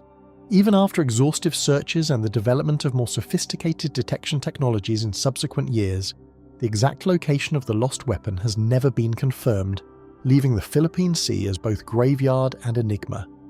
Advances in sonar, submersible drones, and oceanographic mapping provided new opportunities for recovery, yet each renewed attempt has failed to pinpoint the device. Analysts continue to examine drift patterns, sediment shifts, and ocean floor topography in an effort to understand how the weapon might have settled. The failure to locate it underscores the enduring challenge of reconciling human ambition with natural complexity, leaving the case open to speculation and study. The case persists in military history as an unsettling example of human error intersecting with advanced technology and the overwhelming power of nature, a reminder that even meticulously planned operations can encounter the unknowable. Military and historical accounts emphasize the incident not as an isolated technical failure, but as a convergence of operational risk, environmental unpredictability, and technological limitation. The story resonates as a cautionary tale about the limits of control, the hidden consequences of mistakes, and the mysteries that persist in the most remote corners of the world. Even with decades of analysis, the event remains unresolved and haunting. Hidden within the immense expanse of the Philippine Sea, the weapon remains unrecovered, an unresolved danger that continues to haunt the intersection of human ambition and the relentless depths of the ocean. The Battle of Los Angeles. Shortly after midnight on February 25, 1942, the skies above Los Angeles erupted into flashes and explosions as anti-aircraft batteries opened fire on an unidentified presence, setting the stage for one of the most puzzling military episodes in US history. Thousands of shells lit the clouded night, sending trails of smoke and fire across the darkness, yet no confirmed aircraft were ever found. The city had already been braced for tension, but the sudden eruption of artillery, searchlights, and alarmed citizens created a scene of chaos unlike anything experienced in its modern history. Even today, the event remains a stark reminder of the tension and fear that gripped the nation during the early days of World War II. Tensions had been simmering ever since Pearl Harbor, and the city, under blackout conditions and alert protocols, was primed for alarm at the slightest hint of danger. Los Angeles was a hub of wartime activity, hosting shipyards, aircraft plants, and military installations, all within reach of the Pacific coast. Residents had grown accustomed to nightly air raid drills and the eerie glow of searchlights piercing the darkness, but the widespread panic that erupted in February 1942 exceeded even the most anxious expectations. Fear had become a tangible, almost living presence in the streets, amplified by uncertainty, rumours, and the constant threat of attack. Movements of strange lights across the horizon were noted by both civilians and military personnel, each description adding to a growing sense of confusion and dread that night. Some observers described slow-moving orbs of orange or white light, while others reported streaks darting in impossible directions. Telephone operators, drivers, and police officers all relayed urgent alerts to command posts, creating a patchwork of conflicting accounts. The diversity of perceptions contributed to a narrative that seemed both urgent and surreal, leaving authorities uncertain about whether they faced a tangible enemy, a technological anomaly, or a mass psychological response to fear. The Army and coastal artillery units were immediately mobilised, their guns trained skyward, firing thousands of shells over a span of several hours in an effort to neutralise the supposed threat. Batteries along the coast and in the city's defence ring unleashed salvo after salvo, their tracers illuminating the clouds in brief, eerie patterns. Soldiers and artillerymen reported glimpses of objects through the searchlights, while others saw only empty sky. The military's response was swift, disciplined and intense, reflecting the stakes of wartime vigilance.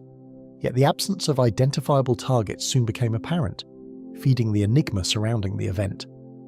Chaos unfolded across the city as searchlights swept the horizon. Anti-aircraft fire lit up the clouds, and residents cowered in fear, hearing the relentless thunder of artillery echo through the streets.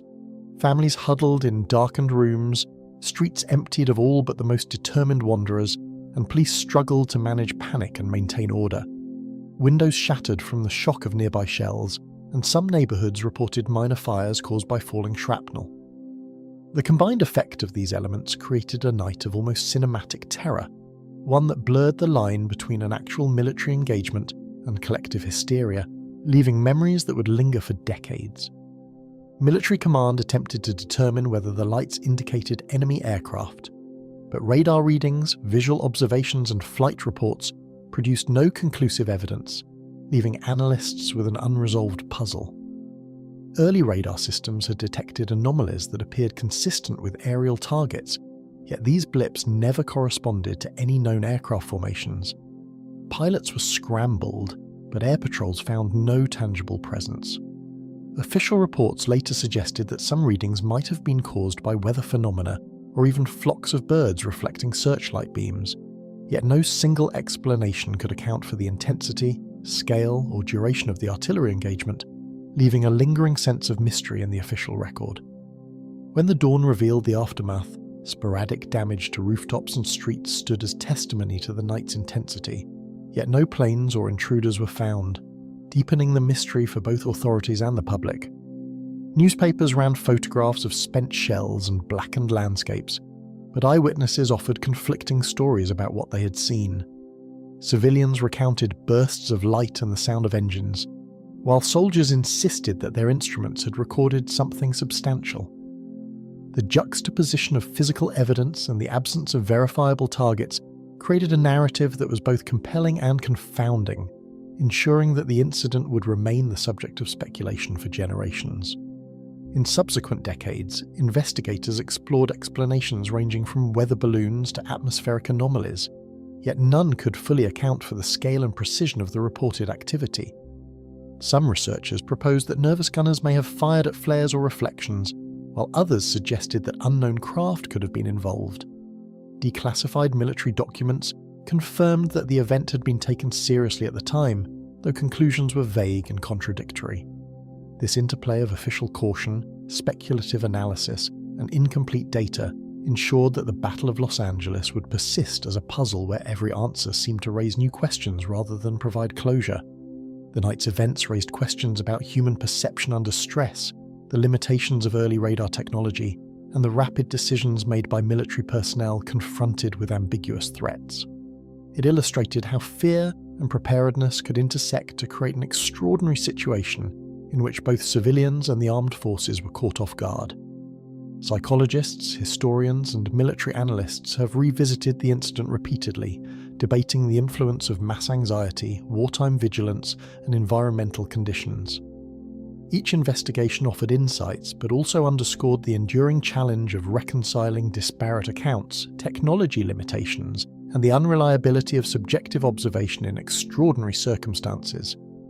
Comparisons with other unexplained aerial phenomena suggested that the Battle of Los Angeles was more than an isolated incident, hinting at patterns of military encounters with unknown objects during periods of heightened tension. Similar reports elsewhere, including coastal sightings and radar anomalies, hinted at recurring experiences in which military forces responded to unidentified aerial phenomena without ever confirming conventional threats. The Los Angeles incident has since become a cornerstone example of these encounters, illustrating how trained military personnel, sophisticated instruments, and civilian observers can converge on a situation that defies conventional explanation, leaving only uncertainty and wonder behind. For historians and UFO researchers alike, the incident remains a compelling study of fear, preparedness, and the limits of knowledge, illustrating how even well-trained military forces can be confounded by the unexplained.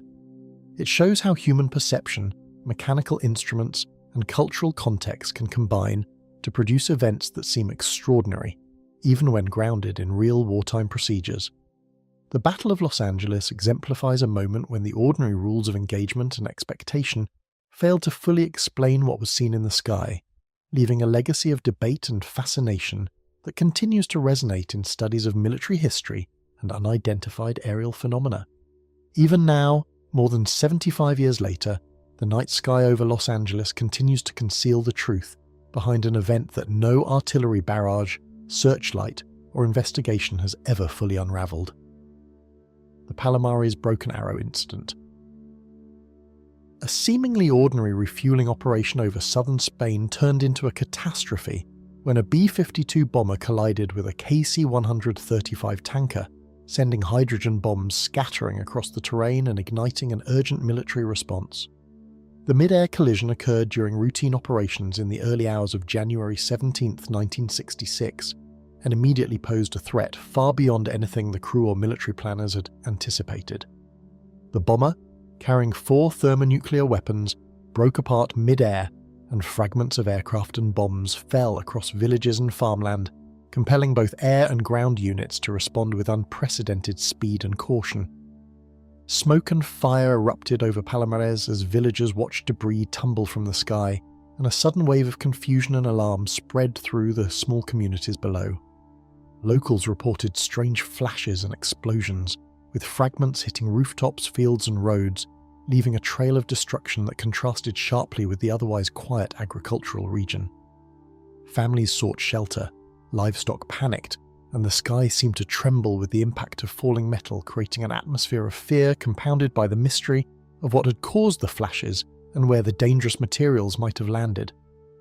Inside military command centres, officials confronted the delicate challenge of recovering the weapons while keeping the incident shrouded in secrecy to avoid global scrutiny and public panic. Communications were carefully monitored, press statements were tightly controlled, and operations were coordinated with Spanish authorities under the shadow of Cold War tension. The US military faced the dual pressures of preventing international embarrassment and ensuring that any potentially catastrophic contamination or explosion was contained. Every decision was weighed against both technical necessity and political sensitivity, as the eyes of allies and adversaries alike remained vigilant. The bombs themselves posed extraordinary risks, containing highly explosive material and fissile cores, demanding careful, methodical handling by personnel trained for scenarios most could scarcely imagine. Each weapon required assessment for damage, temperature, and structural integrity to prevent accidental detonation or radioactive leakage. The complexity of the situation was compounded by the fact that one bomb had landed in a populated area, increasing the stakes for both human life and local infrastructure. Operators and specialists moved deliberately, aware that even a minor misstep could trigger consequences far exceeding ordinary military risk. On the ground, recovery teams moved through fields, lifting fragments and establishing safety perimeters, aware that even minor mistakes could escalate the already grave situation. Soil was tested for radiation, debris was catalogued, and equipment was brought in to secure the areas most affected. Soldiers, engineers, and technicians worked with precision, often under cold wind and limited visibility, all while maintaining awareness that the danger was not hypothetical. The local population was largely evacuated from immediate danger zones, and the tension of constant vigilance became a defining feature of the operation. When one bomb plunged into the depths of the Mediterranean, specialized divers and sonar operators embarked on an intricate underwater search, confronting both natural obstacles and the technical limitations of the era. Sonar technology was still developing, and the bomb could have settled among rocks, sand, or under shifting currents, making precise location difficult. Divers faced cold, deep waters and strong currents, while search planners had to anticipate the unpredictable behavior of the heavy ordnance. Every pass across the seabed was measured and analysed, with the persistent knowledge that failure could mean years of lost weaponry and continued environmental risk. Political concerns weighed heavily on every decision, as the United States navigated Spanish sovereignty, potential Soviet observation, and the broader implications of a nuclear accident during the Cold War. Negotiations over jurisdiction, airspace, and public disclosure required delicacy, while international intelligence monitored every move. Military leaders were aware that mismanagement could escalate tensions beyond Spain and reach global attention, potentially undermining trust with NATO allies or emboldening Soviet critics. The incident was therefore managed as both a technical recovery operation and a geopolitical exercise, testing military planning under unprecedented pressure. Questions persisted after the initial recovery, whether every fragment had been accounted for, the true extent of radioactive contamination, and which details would remain classified for decades.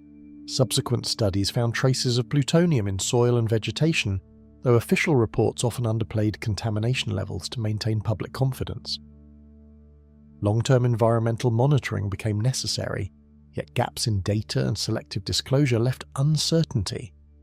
Residents and military observers alike continued to debate the full impact, with some evidence remaining shrouded in classified files, leaving the public only partially informed about the incident's true scope and long-term consequences. For the Navy personnel and engineers involved, the operation left lasting marks, both physical and psychological, as they faced extreme danger under intense secrecy, with consequences far beyond ordinary missions. Exposure to radiation, long hours, and high-stakes responsibility created lasting tension, and the stories of the men who carried out the work speak to both courage and unease. Even years later, accounts of the meticulous work required to prevent further disaster reveal the extraordinary burden placed on relatively small teams who became the custodians of both public safety and highly sensitive military technology.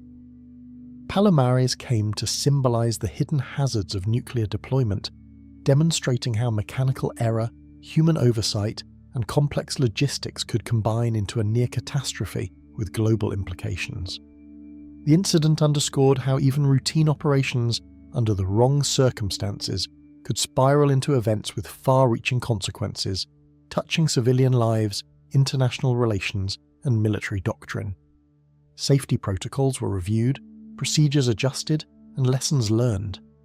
But the shadow of the near catastrophe remained, reminding the world that the proximity of human error to nuclear weapons is always fraught with peril. Historical analysis and declassified documents still leave many aspects unresolved, as inconsistencies and unanswered questions continue to captivate both experts and the public. Files released decades later reveal details of flight paths, recovery strategies, and radiation measurements, yet gaps remain in understanding the complete sequence of events and the extent of long-term contamination. Scholars, journalists, and military historians continue to piece together fragments of information, examining inconsistencies and conflicting accounts. The Palomares incident endures not only as a technical case study, but as a story of tension, secrecy, and the ever-present spectre of human error in the atomic age. The quiet Spanish landscape still hides the traces of an accident that serves as a stark reminder of the fragile boundary between control and disaster. The Roswell Recovery Operation. Across the wide emptiness of southeastern New Mexico, scattered fragments lying in the desert sand quietly set the stage for what would become one of the most debated military recovery operations in American history. The land around Roswell was largely open ranch country, marked by dry soil, distant mountains, and long stretches of isolation that rarely attracted national attention. Yet during the summer of 1947, that quiet landscape became the focus of intense military interest after unusual debris was discovered across a remote ranch. What initially appeared to be little more than broken material in the desert soon drew the attention of the nearby military installation known as Roswell Army Airfield. Within a short time, soldiers were dispatched to inspect and secure the area, transforming an ordinary patch of land into the center of a mystery that would endure for generations. Strange pieces of debris stretched across a remote ranch, their thin metallic surfaces and oddly resilient materials puzzling the people who first encountered them. The rancher who discovered the scattered fragments noticed that some pieces appeared unusually lightweight, while others bent without breaking and seemed difficult to damage further. Small sticks, foil-like sheets, and rubber-like material were reported among the debris field, spread across a surprisingly wide area. None of it resembled a typical aircraft crash site, which would normally include recognizable engine parts or heavy structural components. Instead, the fragments appeared irregular and unfamiliar, prompting curiosity and concern about their origin. The discovery did not initially appear dangerous, but it was unusual enough that local authorities and eventually the military were notified. Personnel from nearby Roswell Army Airfield soon arrived to examine the site, gathering the unusual fragments and sealing off the area with an urgency that immediately drew attention. Officers reportedly inspected the debris field and began collecting materials for transport back to the base. Trucks and personnel moved carefully through the area, ensuring that the fragments were removed and secured. The presence of military personnel was not entirely surprising in that region, since Roswell Army Airfield served as a major training and operations center during the years following World War II. However, the speed and seriousness with which the materials were collected suggested that officials considered the discovery significant. Within a short time, the debris had been removed from the ranch and taken into military custody for further examination. In a rare and surprising move, the local Army airfield issued a statement announcing that it had recovered what it described as a flying disc. The announcement quickly attracted national media attention, as reports of mysterious aerial objects had already been circulating widely across the United States during that period. Newspapers printed headlines describing the military's unusual discovery, and the story spread rapidly through radio broadcasts and wire services. For a brief moment, it appeared that the military had confirmed the recovery of something extraordinary.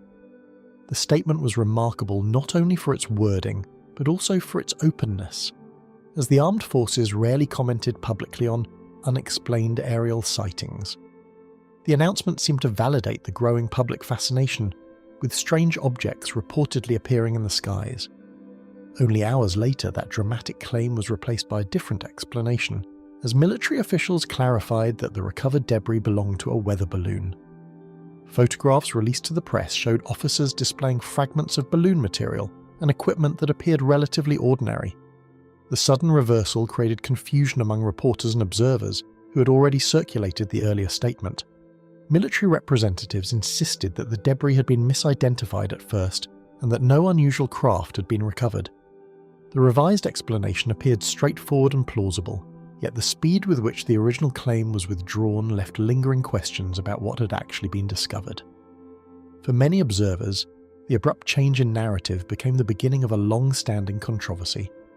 During the summer of 1947, reports of mysterious aerial objects had begun appearing across the United States, creating an atmosphere in which unusual discoveries quickly attracted national attention. The wave of sightings had been triggered in part by earlier reports of unidentified flying objects observed by pilots and civilians alike. Newspapers frequently referred to these sightings as flying discs, a term that soon became widely recognized. In that climate of curiosity and speculation, the Roswell announcement seemed to confirm what many people already suspected, that unusual craft might indeed be appearing in the skies. Even after the weather balloon explanation was offered, the earlier excitement surrounding the discovery continued to fuel public discussion and speculation. Carefully collected fragments were transported away from the ranch under military supervision, beginning a chain of handling and examination that would remain largely hidden from the public. The materials were reportedly sent to other military facilities for analysis, though details about their handling remained limited. During the Cold War era that followed, the military maintained strict control over information concerning experimental technologies and surveillance systems. Many programs involving balloons, radar reflectors, and atmospheric monitoring were classified at the time, making it difficult for the public to determine exactly what equipment might have been involved. As years passed, the absence of clear documentation allowed speculation about the debris to grow. Decades afterward, government investigations concluded that the debris most likely originated from Project Mogul, a highly secret program designed to detect Soviet nuclear tests using high-altitude balloon arrays equipped with sensitive listening devices. These balloons carried radar reflectors and other instruments that could appear unusual when damaged or scattered across terrain. Because the program was classified in 1947, officials may have chosen the weather balloon explanation as a way to conceal the true purpose of the equipment. Later reports from the US government described how the components of these experimental balloons could resemble the materials reported in the Roswell debris field. The explanation addressed some aspects of the mystery, though it did not fully satisfy everyone who had followed the story for decades. Accounts from ranchers, civilians, and former military personnel later introduced details that differed from official explanations, describing materials and procedures that continued to provoke debate. Some individuals claimed the debris possessed unusual properties, while others described an unusually large recovery effort involving multiple vehicles and personnel. As the decades passed, interviews, books, and documentaries revisited the event from many perspectives. Some researchers accepted the classified balloon explanation, while others argued that important details had been withheld. These differing interpretations turned the Roswell recovery into a subject of intense discussion among historians, investigators, and enthusiasts interested in unexplained aerial phenomena. Persistent uncertainty surrounding the recovery has fueled generations of inquiry, as historians and researchers attempt to reconcile conflicting statements and incomplete documentation. The combination of an initial military announcement, a rapid reversal, and later classified projects created a complex narrative that proved difficult to resolve conclusively. Investigators examined official reports, witness statements, and technical records in an effort to reconstruct the events of that summer. Each new document or testimony seemed to clarify certain points while raising additional questions.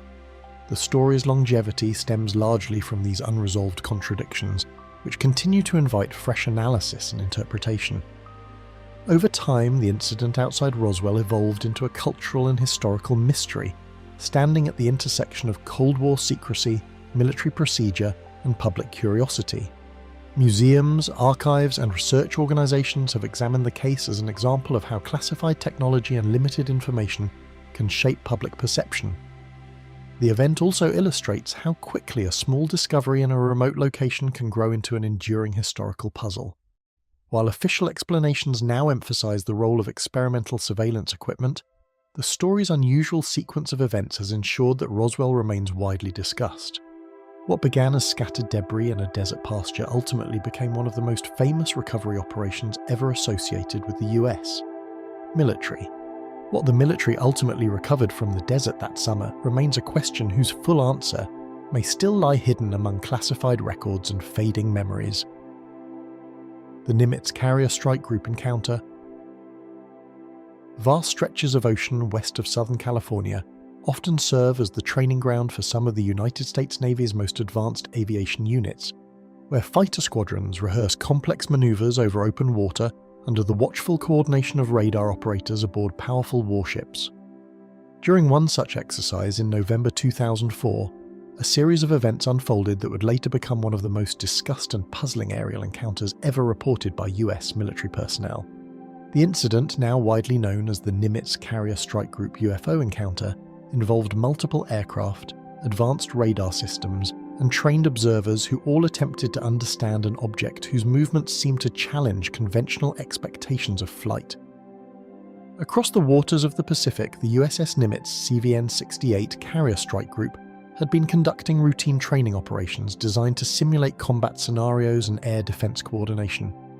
Escorting vessels included the guided missile cruiser USS Princeton, CG-59, equipped with the highly sophisticated Spy-1 radar system that continuously scanned the sky for aircraft or missiles.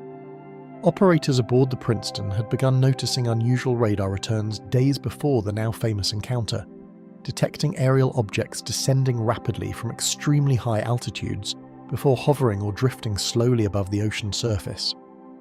These contacts appeared intermittently, sometimes vanishing before intercept aircraft could be directed toward them. Radar technicians initially suspected glitches or calibration issues within the system, a reasonable assumption given the complexity of naval sensor equipment.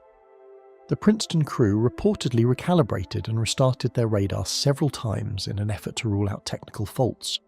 Yet the strange tracks returned again and again, appearing on screens as distinct objects moving at speeds and altitudes that seemed inconsistent with conventional aircraft. Some operators later recalled that the objects appeared to drop from around 80,000 feet to near sea level in a matter of seconds, a descent rate that raised immediate questions about what exactly the radar was detecting. the situation drew more attention when 2 Navy fighter jets were directed toward one of the radar contacts during an ongoing training sortie. Pilots flying F/A-18, F Super Hornet aircraft from the Squadron VFA-41 Black Aces were diverted from their exercise to investigate a mysterious disturbance reported at the surface of the water. As the aircraft approached the designated coordinates, one of the pilots, David Fravor, later described noticing a patch of churning ocean below that resembled something large moving just beneath the surface. Hovering above that unusual patch of water was an airborne object unlike any conventional aircraft known to the pilots. Fravor later explained that the craft appeared smooth and white, shaped somewhat like a large capsule or elongated oval with no visible wings, rotors, or exhaust plume. The object's movement immediately caught the attention of the aviators as it darted erratically above the ocean, shifting direction in abrupt, controlled motions that seemed deliberate rather than chaotic. According to the pilot's recollections, the object reacted to the approaching fighters as though aware of their presence. Curiosity turned to astonishment when the fighter jet descended in a circular maneuver to observe the object more closely. As the aircraft spiraled downward, the unknown craft began climbing toward it in what appeared to be a mirrored motion, maintaining a distance while matching the fighter's maneuver. Pilots accustomed to interpreting the movement of other aircraft quickly recognized that whatever they were observing did not behave like a conventional drone, missile, or airplane. The object displayed an ability to accelerate rapidly without the gradual build-up of speed normally required by aerodynamic flight. Within moments, the encounter escalated further. The unknown craft suddenly accelerated and vanished from visual range in a manner that both pilots later described as instantaneous, leaving no visible trail or sonic disturbance behind. At nearly the same time, radar operators aboard the Princeton reported that the object had reappeared at a distant rendezvous point previously assigned to the fighter jets, suggesting that the craft had somehow traveled dozens of miles in an extremely short time. That correlation between radar data and pilot observation deepened the sense that something extraordinary had taken place. Another aircraft equipped with advanced sensors was launched soon afterward to gather more information. Its targeting system, designed to detect heat signatures and track aerial objects with precision, recorded a brief video that later became widely circulated under the name FLIR 1 video. The footage shows a small object moving against the background of the sky while the sensor attempts to maintain a lock on it. At one point, the object appears to rotate or change orientation before accelerating beyond the camera's tracking capability. For military analysts reviewing the encounter, the most striking element was the combination of independent observations supporting the same event. Radar operators had tracked unusual contacts long before the pilots arrived. Experienced aviators visually observed a maneuvering craft that seemed to respond intelligently to their presence. Infrared sensors recorded an object moving in ways that defied easy explanation. Together, these overlapping forms of evidence created a rare case where multiple military systems appeared to document the same unexplained phenomenon. The incident gradually faded from public awareness for many years, remaining largely confined to internal discussions within defense and aviation circles.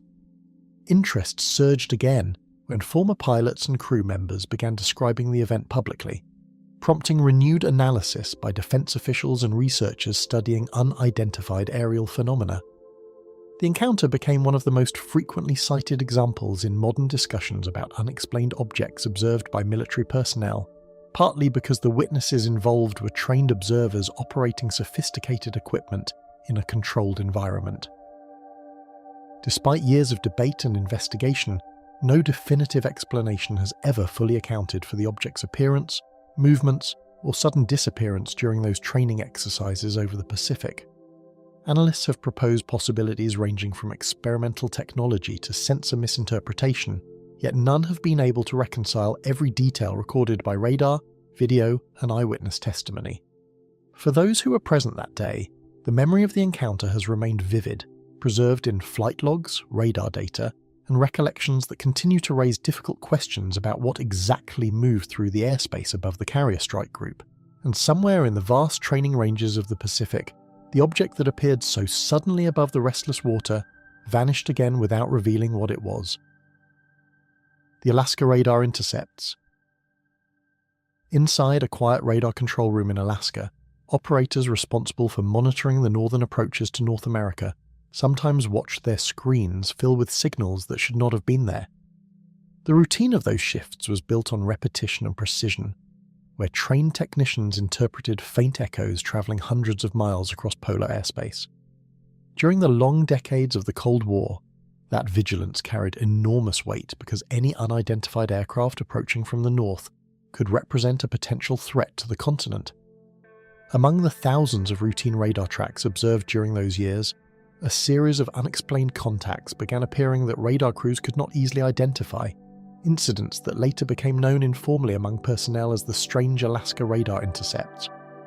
Throughout the Cold War, the United States and Canada relied on vast early warning systems such as the Distant Early Warning Line, an arc of radar installations stretching across the far north designed to detect long-range aircraft approaching North America.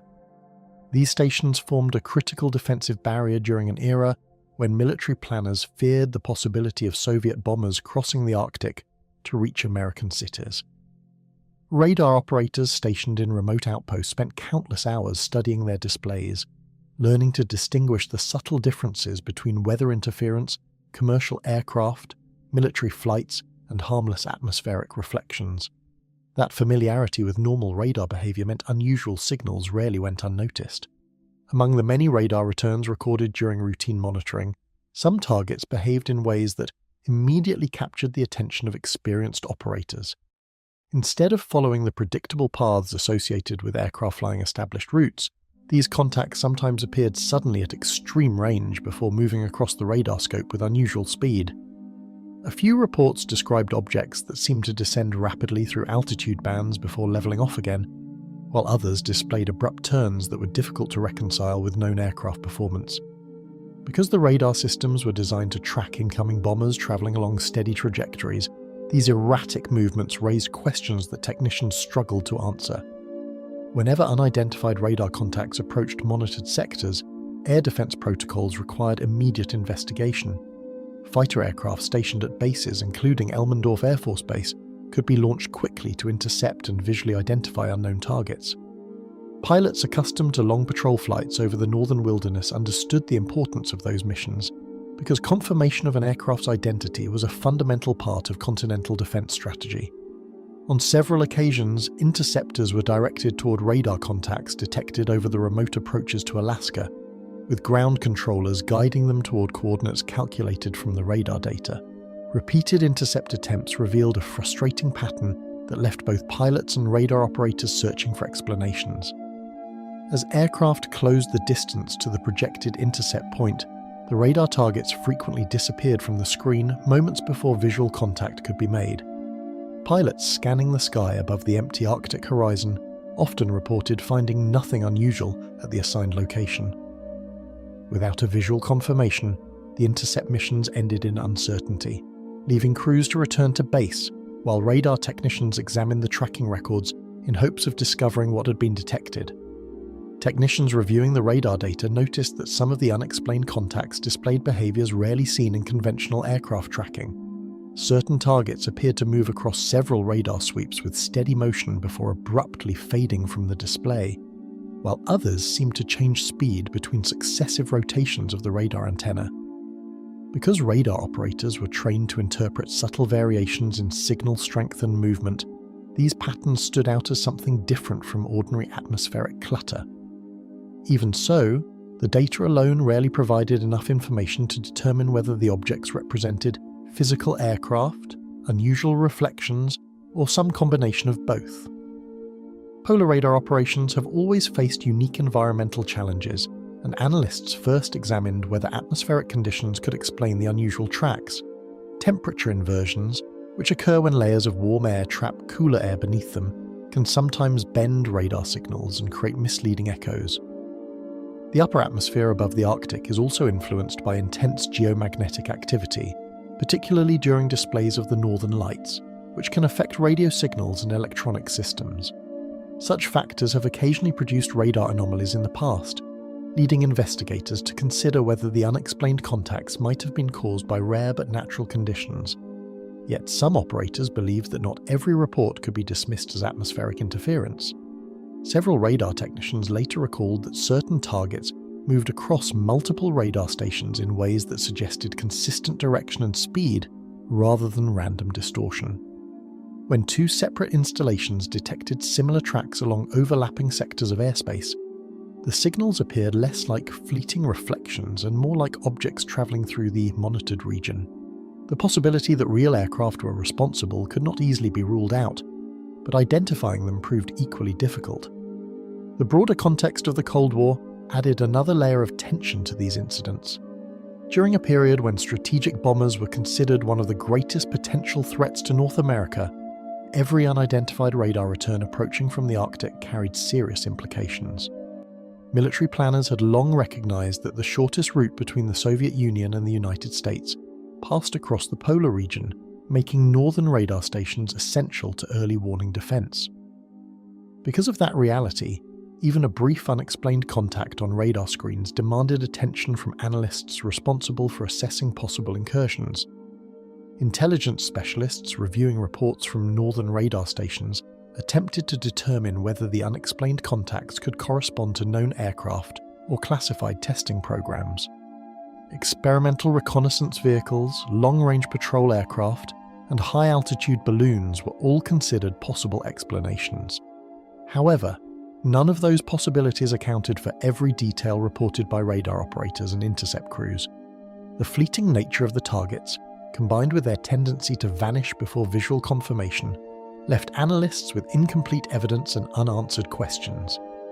Decades later, long after many of the original Cold War radar installations were upgraded or dismantled, the accounts from those monitoring stations still surface in discussions about unexplained aerial phenomena observed by military personnel.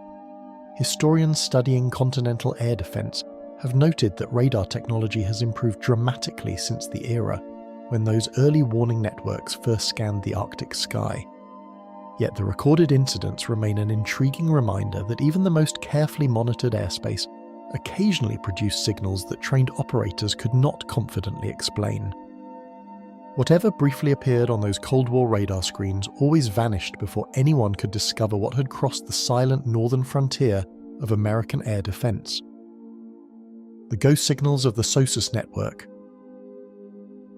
A strange rhythm pulsed through the deep, audible only to the sensitive instruments of the SOSUS network, a signal that moved too deliberately and too quickly to match any known submarine. At first, it was barely distinguishable from the background hum of the ocean, yet repeated detections over multiple arrays quickly drew the attention of acoustic analysts. The patterns were consistent enough to suggest an intelligent origin, yet elusive enough that no visual confirmation could ever be made. The strange phenomenon became known informally among some operators as the ghost signals, encounters that would challenge their understanding of what lay beneath the sea. Stretching across oceans, the SOSUS network relied on hydrophones buried along the seafloor, transmitting minute vibrations thousands of miles to analysts tasked with distinguishing friend from foe. These arrays were a cornerstone of Cold War anti-submarine strategy, designed to detect Soviet submarines approaching North America or NATO naval operations. Each hydrophone captured subtle pressure waves and transformed them into electrical signals, which were then relayed to monitoring stations where analysts would pass the data, searching for identifiable acoustic signatures. The network allowed operators to listen to vast portions of the ocean, but it also revealed the unknown, the unclassifiable, and the inexplicable. The first of these ghost signals appeared as faint but unmistakable traces on multiple arrays, their motion and consistency immediately suggesting a mechanical origin rather than natural marine activity. Analysts noted sharp pulses and coherent movement across sensors, patterns that did not match schools of fish, underwater currents, or geological formations. Some signals persisted for minutes at a time, while others vanished mid-detection, as if vanishing into the water itself. Even when compared with known submarine deployments, the tracks could not be reconciled with conventional capabilities. Each anomaly left operators with more questions than answers, challenging the assumption that the ocean could be fully monitored or understood. Acoustic specialists attempted to categorize the signals by frequency, intensity, and trajectory, but each new analysis only deepened the mystery, revealing patterns that did not align with any known vessel. Operators would adjust filters and replay recorded data repeatedly, examining subtleties that might indicate propeller cavitation, engine vibration, or other mechanical markers. Cross-referencing the signals with logs of active naval units, maritime traffic, and research submarines yielded no matches. Some analysts speculated about experimental or foreign technology, yet no documentation confirmed the existence of craft capable of the speeds and maneuvers implied by the traces. The ambiguity fostered unease, a sense that the ocean harboured more than what could be catalogued. Some signals surged forward at speeds that conventional submarines could not achieve, then slowed abruptly, as if obeying an unknown intelligence navigating the deep currents. In several instances, the motion suggested vertical changes in depth far faster than any known vessel could manage, a behaviour that confounded sonar modelling and prediction algorithms. Analysts considered the possibility of false echoes or equipment malfunction, but the patterns were consistent across independent stations and repeated at different times. The uncanny regularity, combined with the abrupt changes, made these detections particularly compelling and puzzling, leaving operators unable to classify them with confidence. Repeated efforts to triangulate the signals using surface ships and submerged tracking submarines often ended in failure, leaving the ghostly acoustic traces to vanish without a trace. Even when multiple platforms coordinated, the signals would appear along one course and then disappear entirely, as if eluding observation. Attempted interceptions never yielded visual or sonar confirmation, creating a frustrating loop of detection and disappearance. Some missions were abandoned after hours of fruitless searching, leaving the logs full of entries noting presence without identification. The phenomenon became an enduring reminder that the ocean still contains realms beyond precise measurement or control. Specialists examined whether thermal layers, salinity differences, or other oceanographic phenomena might explain the anomalies, but the movement, timing, and repetition of the signals resisted all conventional explanations. Models of sound propagation in the ocean were applied, accounting for refraction, temperature gradients, and pressure variations, yet the observed behaviour remained incompatible with known physics. Likewise, natural marine activity such as whale pods or seismic events failed to account for the rapid accelerations and coherent directional changes seen in the signals. Each hypothesis tested brought the operators closer to understanding the environment, yet farther from understanding the source. Over months and years, the signals reappeared in particular regions, suggesting more than random interference, yet they never repeated predictably enough to be fully mapped or anticipated. Analysts began to notice subtle spatial patterns that hinted at purpose, with some detections clustering near strategic naval areas or shipping lanes, while others emerged in isolated stretches of ocean where no vessels were expected. Attempts to predict or anticipate the next appearance proved impossible, and every recurrence reinforced the notion that these signals belonged to an unknown domain, neither entirely natural nor fully explainable by contemporary technology. During the Cold War, every unknown acoustic signature carried the weight of potential national security threats, amplifying the concern over signals that appeared to operate beyond the limits of recognized technology. Decision-makers could not ignore unidentified underwater contacts, even if their origin remained speculative. Reports were circulated through intelligence channels, sometimes triggering classified investigations, while operators continued routine monitoring, aware that even a single unexplained contact might have strategic implications. The mystery was compounded by secrecy, with much of the analysis and data inaccessible to researchers outside military channels for decades. Long after initial monitoring, archived SOSUS records show the persistence of these signals, logged carefully but offering no conclusive explanation for their origin or behaviour. Declassified documents reveal multiple encounters where repeated signals were detected, tracked, and lost without confirmation. Veteran operators have recounted these incidents in interviews, describing frustration and awe in equal measure. Historical analysis confirms the consistency and scope of the phenomenon. It was not a single anomaly, but a recurring series of events spanning years, witnessed by multiple stations, and yet still defying classification. Even the most advanced sonar systems failed to account for the phenomenon, leaving generations of operators to wonder whether what they recorded was mechanical, biological, or something else entirely. Despite decades of oceanographic research, submarine innovation, and acoustic modelling, no explanation fully reconciles the behaviour observed. The ghost signals persist in records and memory alike, a reminder that the deep ocean remains as enigmatic as the cosmos above it, holding secrets that even powerful military technology cannot fully reveal. Far down in the crushing darkness of the ocean, the ghost signals continue to ripple silently, their origin and purpose eluding all who have listened. The disappearance of the Marine Corps, R5D transport. The R5D transport lifted into the Pacific skies on a routine flight, its engines steady and crew composed, yet somewhere along the route it simply vanished from radar without warning, leaving no distress signal behind.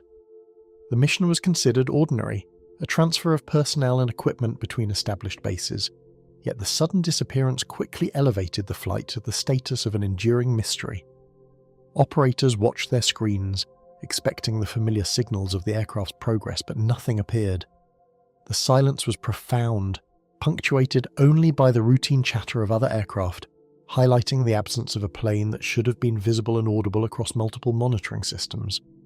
Carrying a complement of Marines and support personnel, the aircraft was a workhorse of its era, built for reliability and endurance. The R-5D, a military variant of the Douglas DC-4, was widely regarded as a dependable long-range transport capable of traversing thousands of miles over open ocean. Its crew included experienced pilots and flight engineers, men trained to navigate both calm skies and challenging conditions. Despite these credentials, no technical logs, maintenance records, or reports indicated a predisposition to sudden failure, deepening the intrigue when the aircraft simply vanished. The loss of both the aircraft and those on board left military leaders and families alike with only unanswered questions. The flight followed a well-charted path over open ocean, departing from its base with a planned destination in mind, moving through clear skies that offered no hint of the disappearance that would soon puzzle commanders. Weather reports indicated mild winds and stable conditions, and other flights in the vicinity encountered no turbulence or anomalies. There were no signs of distress on the radar screens, no deviation from planned altitude or course, and yet the aircraft never appeared at its destination. Its absence turned a routine operation into an event that baffled navigators, analysts, and search teams, introducing a profound sense of uncertainty over what had occurred along a path that should have been predictable. Radio transmissions were routine, confirming position and altitude, until they abruptly stopped, leaving operators and other nearby flights with only silence where a reply should have been heard. Standard check-ins occurred at regular intervals, reporting altitude, speed, and estimated position. When the expected transmission did not arrive, operators attempted multiple calls on primary and backup channels, but no response came. The sudden loss of communication left no indication of mechanical failure, human error, or environmental interference. Every unanswered call intensified the tension, as those monitoring the flight realized that an entire aircraft and its crew had disappeared without warning or trace. Immediately, search and rescue operations were launched, with ships and aircraft dispatched to the last known coordinates, combing vast stretches of ocean in a desperate attempt to locate wreckage or survivors. Aircraft flew grid patterns over hundreds of square miles, while naval vessels combed the water surface for debris. Communications networks coordinated across units, attempting to cross-reference sightings, radar blips, and other potential leads. Despite these efforts, nothing was recovered. The thoroughness of the search only magnified the mystery, showing the extent of resources deployed against an event that appeared to leave no physical evidence behind. Currents, changing weather patterns, and the immense expanse of the Pacific complicated efforts, with visibility limited and the likelihood of recovery diminishing with each passing hour. Even with aerial reconnaissance and naval sweeps, the vastness of the ocean and its hidden depths meant that any wreckage could quickly drift, sink, or be concealed from view. Search teams faced the reality that the ocean itself could obscure or erase signs of the aircraft, amplifying the sense that the disappearance was total. Each day without discovery reinforced the mystery, highlighting both the technological limits and the natural obstacles that prevented closure.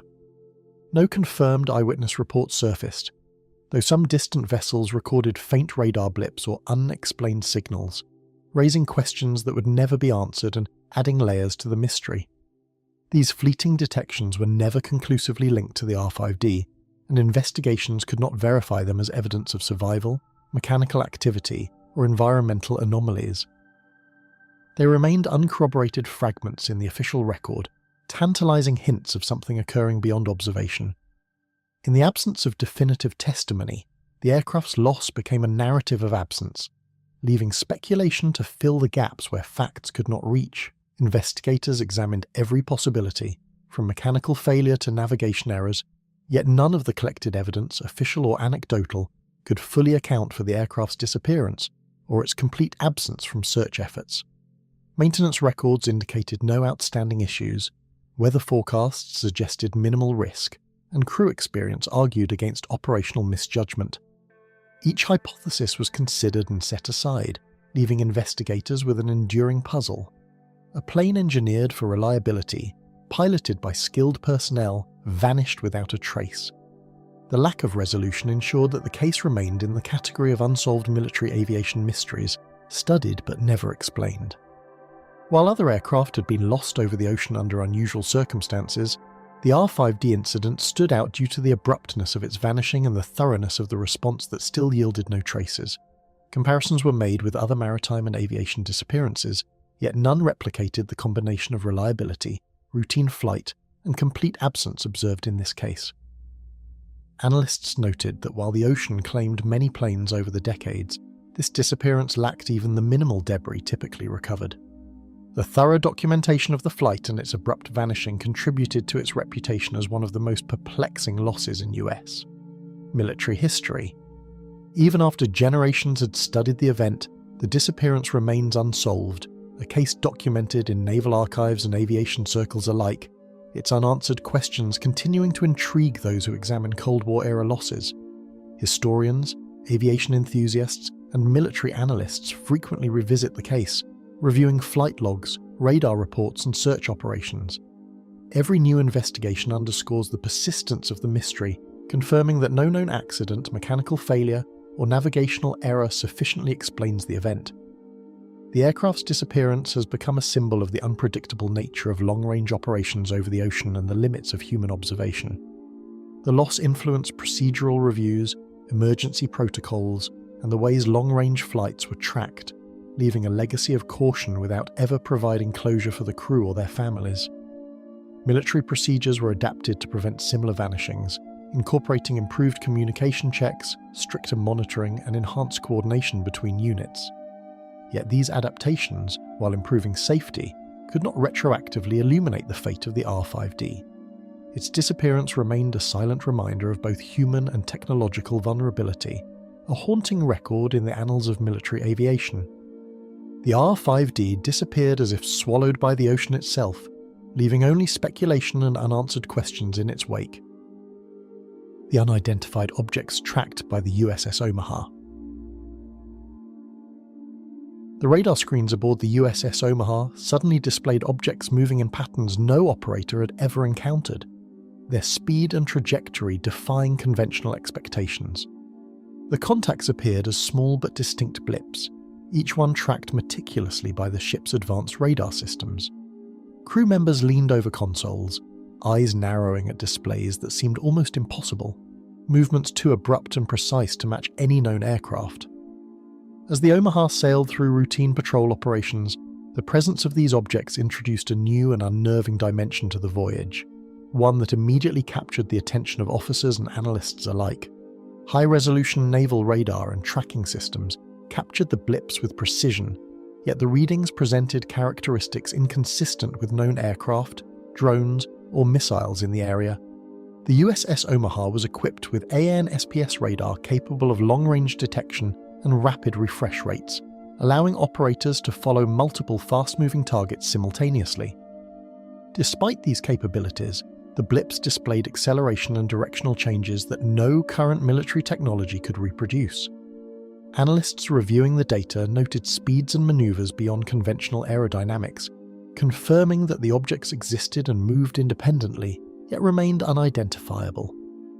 Officers and radar operators exchanged tense glances, attempting to reconcile the anomalous readings with experience, training, and established protocols, yet no explanation presented itself.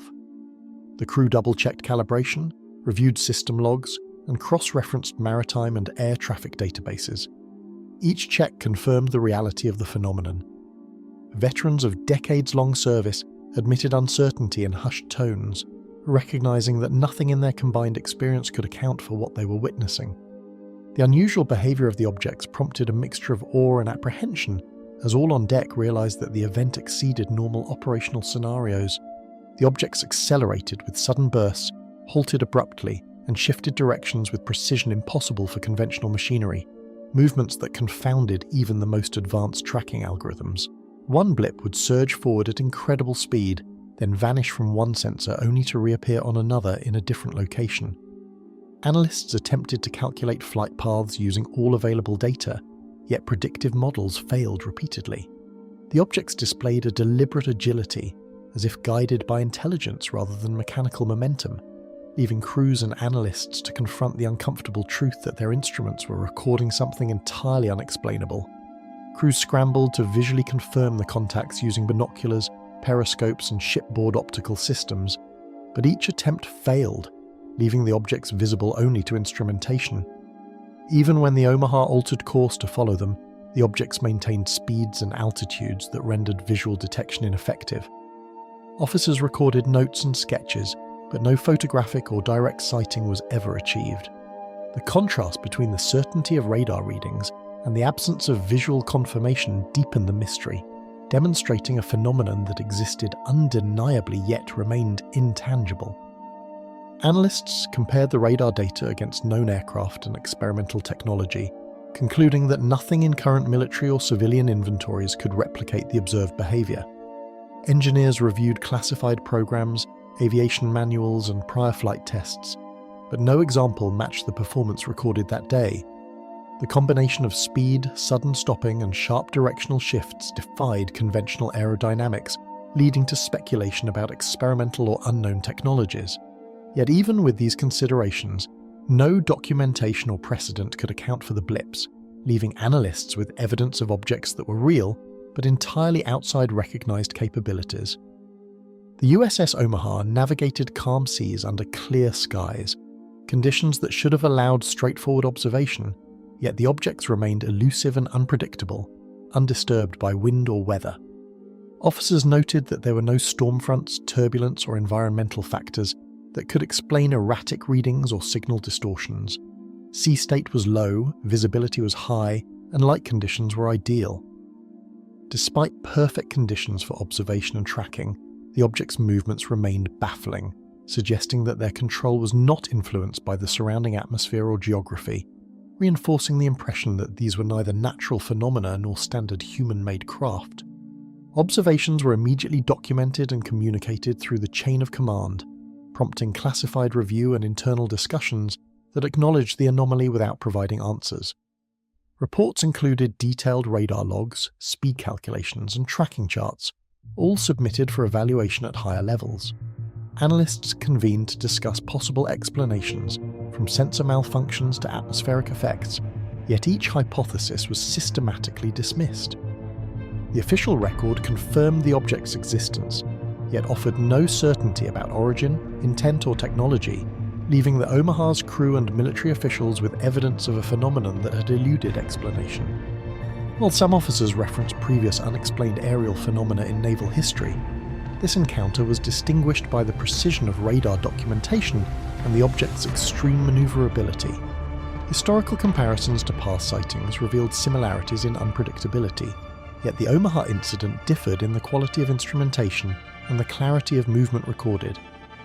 Previous cases often relied on anecdotal testimony or visual observation, whereas here the objects were systematically tracked and measured. This elevated the encounter to a level of scrutiny rarely achieved in the study of unidentified aerial phenomena, marking it as both anomalous and verifiable. Despite thorough investigation and cross-referencing with Allied intelligence, the objects could not be identified, leaving operators and analysts with data that confirmed presence but revealed no origin or purpose. Every known aircraft, missile, or drone was eliminated from consideration, yet the blips persisted in the logs. Analysts described the encounter as unexplainable but real, a classification that underscored the tension between certainty of detection and absence of explanation. The phenomenon left both technological and human limitations exposed, a reminder that some aspects of the skies remain beyond complete understanding. The encounter challenged assumptions about technological limits, airspace security, and the nature of unidentified aerial phenomena, highlighting a persistent gap in understanding that remained unresolved. Commanders and analysts debated implications for national defense, yet no evidence suggested the object's origin or intent. The Omaha's logs were archived, classified, and occasionally reviewed, providing an enduring record of a confrontation with the unknown. The anomaly lingered in the memory of those aboard, a testament to a presence that was both undeniable and incomprehensible, quietly defying explanation long after the event. Tracked and recorded with absolute certainty, the objects vanished as suddenly as they appeared, leaving only unanswered questions in the open sky above the Omaha. The strange lights encountered by Strategic Air Command crews. High above the remote expanses of the northern sky, SAC bomber crews first noticed points of luminous intensity that hovered and pulsed in ways no conventional aircraft could replicate.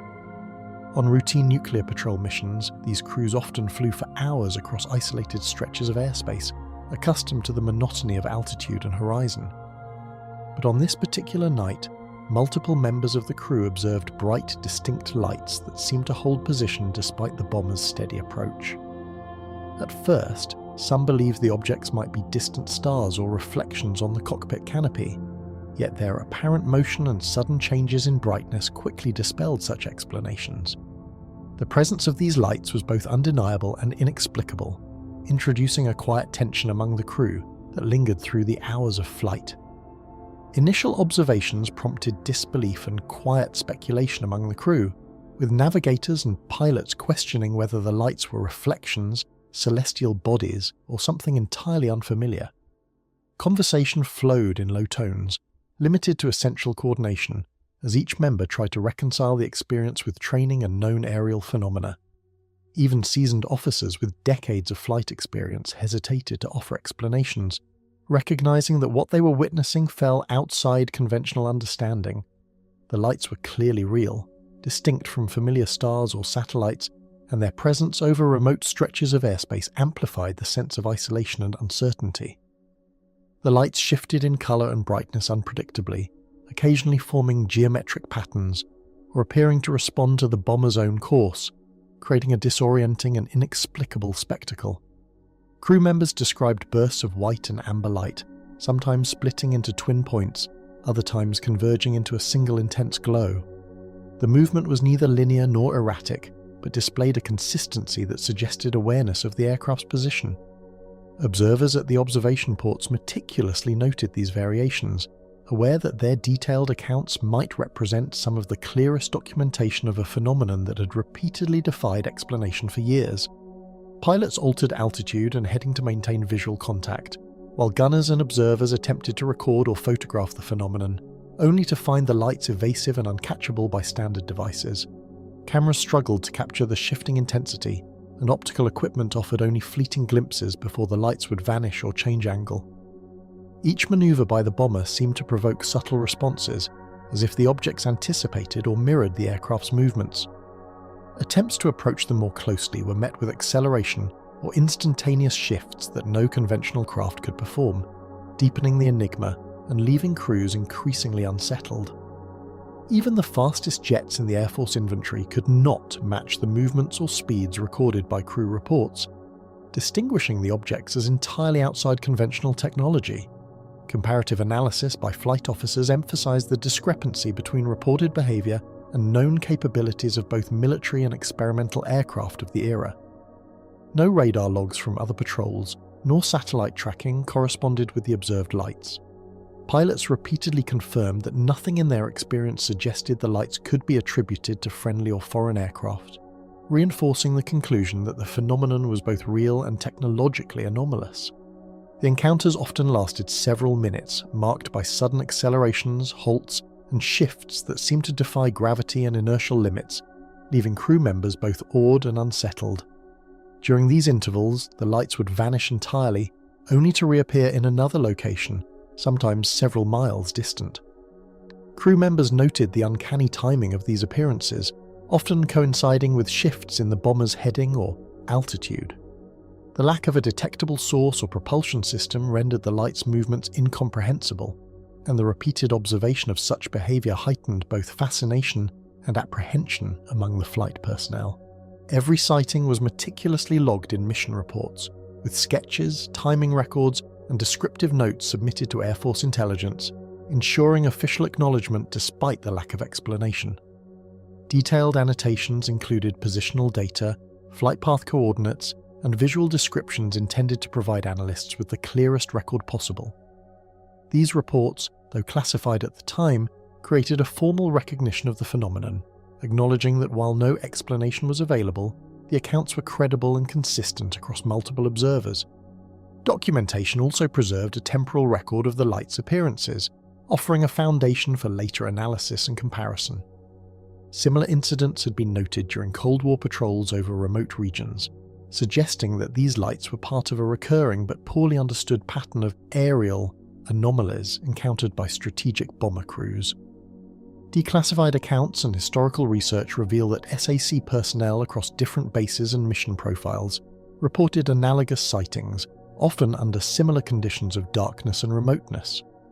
While these incidents remained sporadic, they contributed to a broader recognition within the Air Force that certain luminous phenomena appeared repeatedly in high-altitude corridors, resisting conventional identification despite their regularity.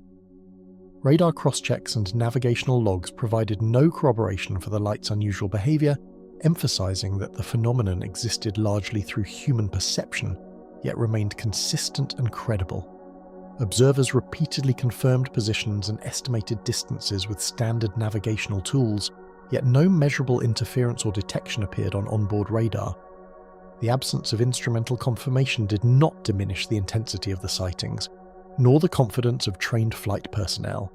Instead, it highlighted a limitation in contemporary detection technology and reinforced the perception that these objects were uniquely elusive, occupying a space both real and intangible. The presence of unexplained lights affected crew vigilance, introducing tension and heightened alertness during routine patrols, a reminder that even in highly controlled military operations, the skies could harbour the unknown. Pilots noted that even mundane tasks were accompanied by the awareness of potential recurrence, a silent pressure that influenced perception and decision-making. Observers reported lingering unease, despite operational protocols and routine flight procedures, as the awareness of a phenomenon beyond understanding tempered confidence in otherwise familiar territory. The light served as a subtle yet persistent reminder that the airspace was not fully known or controlled, and that some anomalies continued to escape measurement and explanation. Investigations over many years have preserved these sightings as unresolved, documenting a pattern that continues to fascinate researchers while resisting any definitive explanation. Declassified reports, oral histories, and cross-reference flight logs attest to the repeated nature of these encounters and the consistency of observer testimony. Researchers in aerospace history and ufology have analysed the accounts extensively, yet the phenomenon defies conventional categorization, remaining as enigmatic now as when first reported. The legacy of these lights persists in the narrative of SAC operations, leaving a permanent imprint on the understanding of high-altitude, unexplained aerial phenomena. The lights vanished as suddenly as they appeared, leaving only the silent, endless sky and the lingering questions of those who'd witnessed them. The mysterious missile test interception film. At a remote missile test range, technicians reviewing tracking footage noticed an unfamiliar object appearing near the trajectory of a newly launched test missile. The site, surrounded by desolate terrain and the distant outline of mountains, was carefully chosen for isolation and security, ensuring every test proceeded without interference. The test itself was a routine assessment of a guided missile's performance, carried out under strict protocols with multiple cameras, radars, and observation points. Yet in several frames of high-speed film, a small distinct object could be seen moving in close proximity to the missile, performing maneuvers that seemed neither random nor consistent with the known flight path. The anomaly was fleeting but unmistakable, leaving those present to question whether it was a technical error or something far more unusual, as a subtle unease settled over the control room. The first reactions ranged from disbelief to cautious curiosity, as operators repeatedly rewound the film to ensure the anomaly was not a recording artifact. Experienced personnel trained to scrutinize launches down to millisecond precision found the object's movements difficult to reconcile with any known aircraft or natural phenomenon. Some speculated that reflections, lens aberrations, or environmental factors might account for the image, yet the object appeared across multiple cameras and angles, suggesting a reality that was difficult to dismiss. Murmurs and quiet exchanges filled the room as observers compared notes, each repetition of the footage amplifying a mix of fascination and tension. In the film, the object appeared as a sharply defined shape, moving with sudden, precise accelerations that contrasted with the predictable flight of the missile itself. It seemed to anticipate shifts in trajectory, sometimes hovering momentarily before darting alongside or ahead of the missile. Observers meticulously recorded frame-by-frame notes, attempting to quantify its speed, distance, and relationship to the missile's path. The clarity of the footage, combined with the precise timing of its movements, suggested a degree of control or propulsion that could not be explained by environmental factors alone. The technicians found themselves repeatedly checking for shadows, distortions, or optical artifacts, each confirmation of the object's existence deepening the mystery. The missile had been launched following strict protocols, with guidance systems, tracking radars, and observation cameras aligned for a routine assessment, making the unexpected presence of the object all the more remarkable.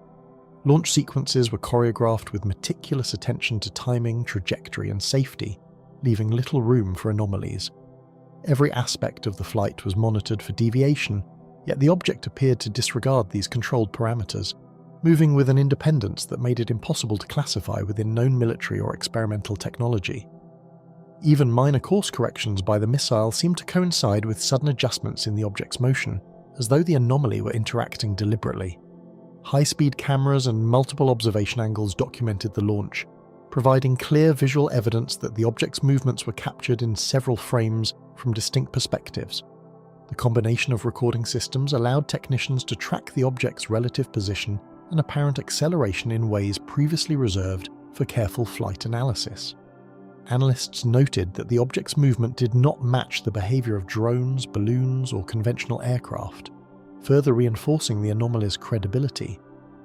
Each frame became a source of both fascination and frustration, offering undeniable evidence but no explanation, and technicians found themselves returning to the footage late into the night, the control room bathed in the flicker of projectors.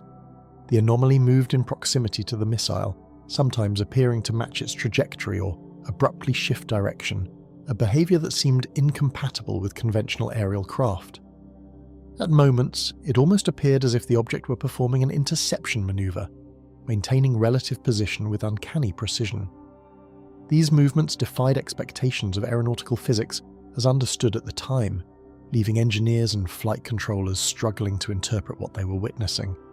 The unpredictability and apparent intelligence of the object heightened the sense that this was more than a simple mechanical or optical phenomenon, and technicians quietly documented their astonishment alongside the formal data. Analysts attempted to verify the object against radar data and other instrumentation, yet no corresponding readings appeared, leaving the film as the sole record of the event. Radar operators reported no echoes matching the object's location or speed, and environmental sensors showed no anomalies.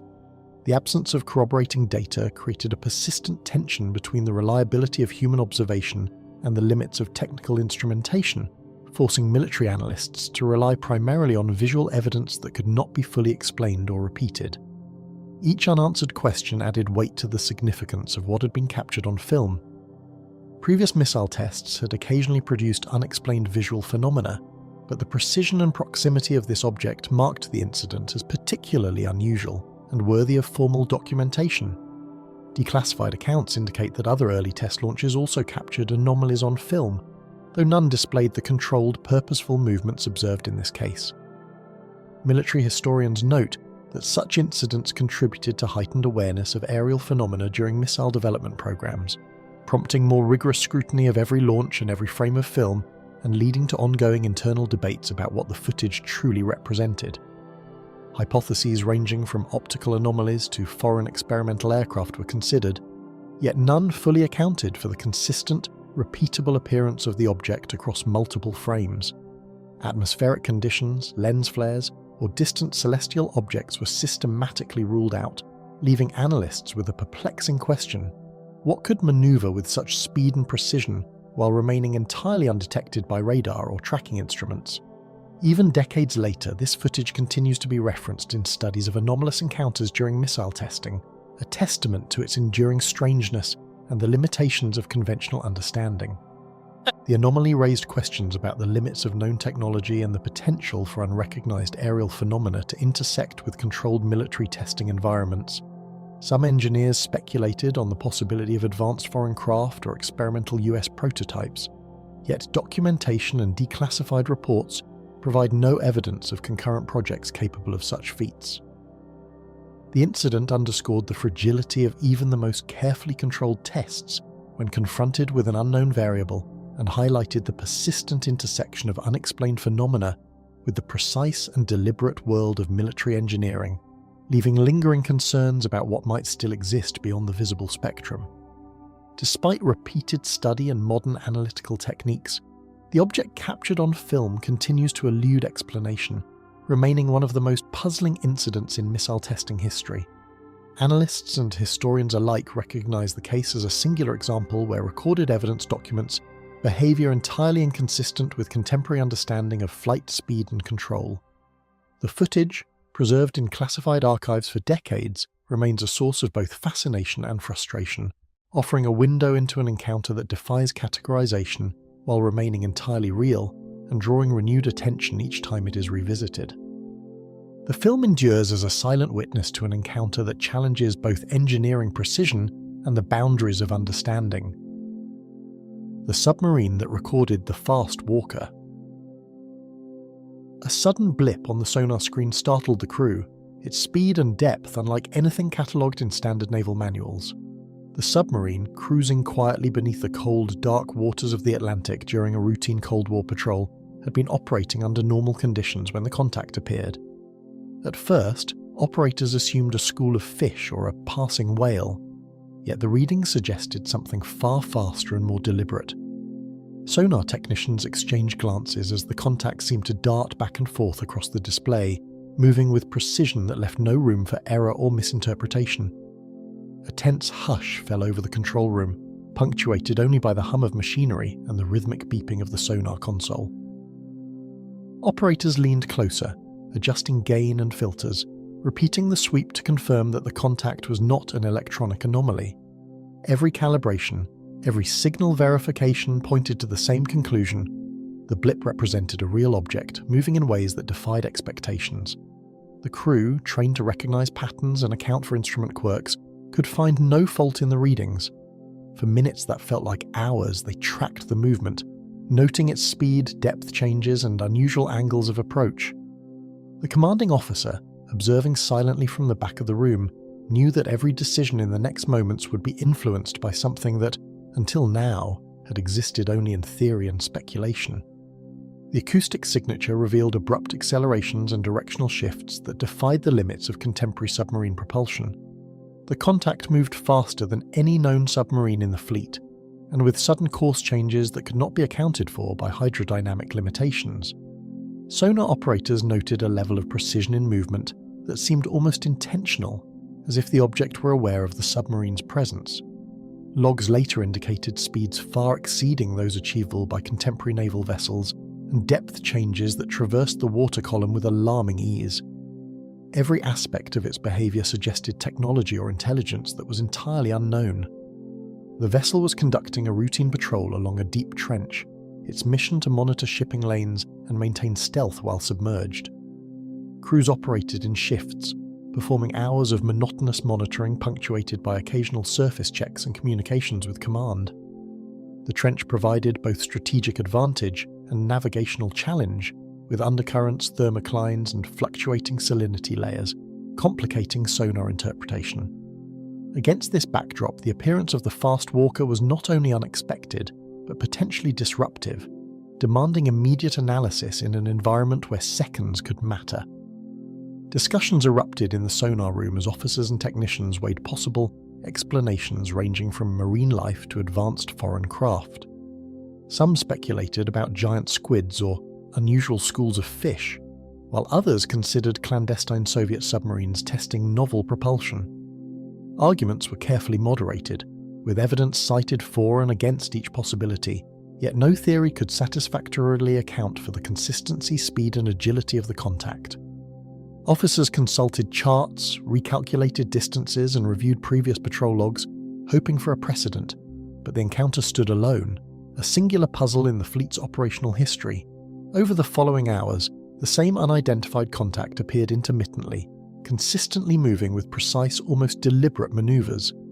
Each appearance mirrored the patterns observed earlier, with sudden accelerations and shifts in depth, sometimes crossing directly under the submarine.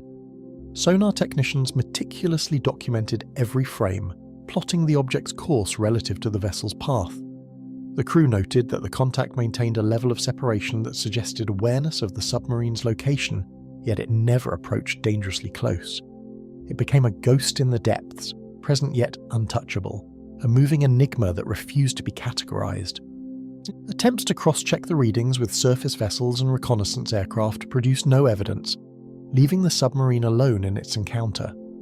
Radio messages and satellite data revealed no corroborating sightings, no additional signals that could clarify the anomaly. Analysts considered environmental interference or malfunctioning sonar arrays, but repeated tests confirmed that instruments were functioning within specifications.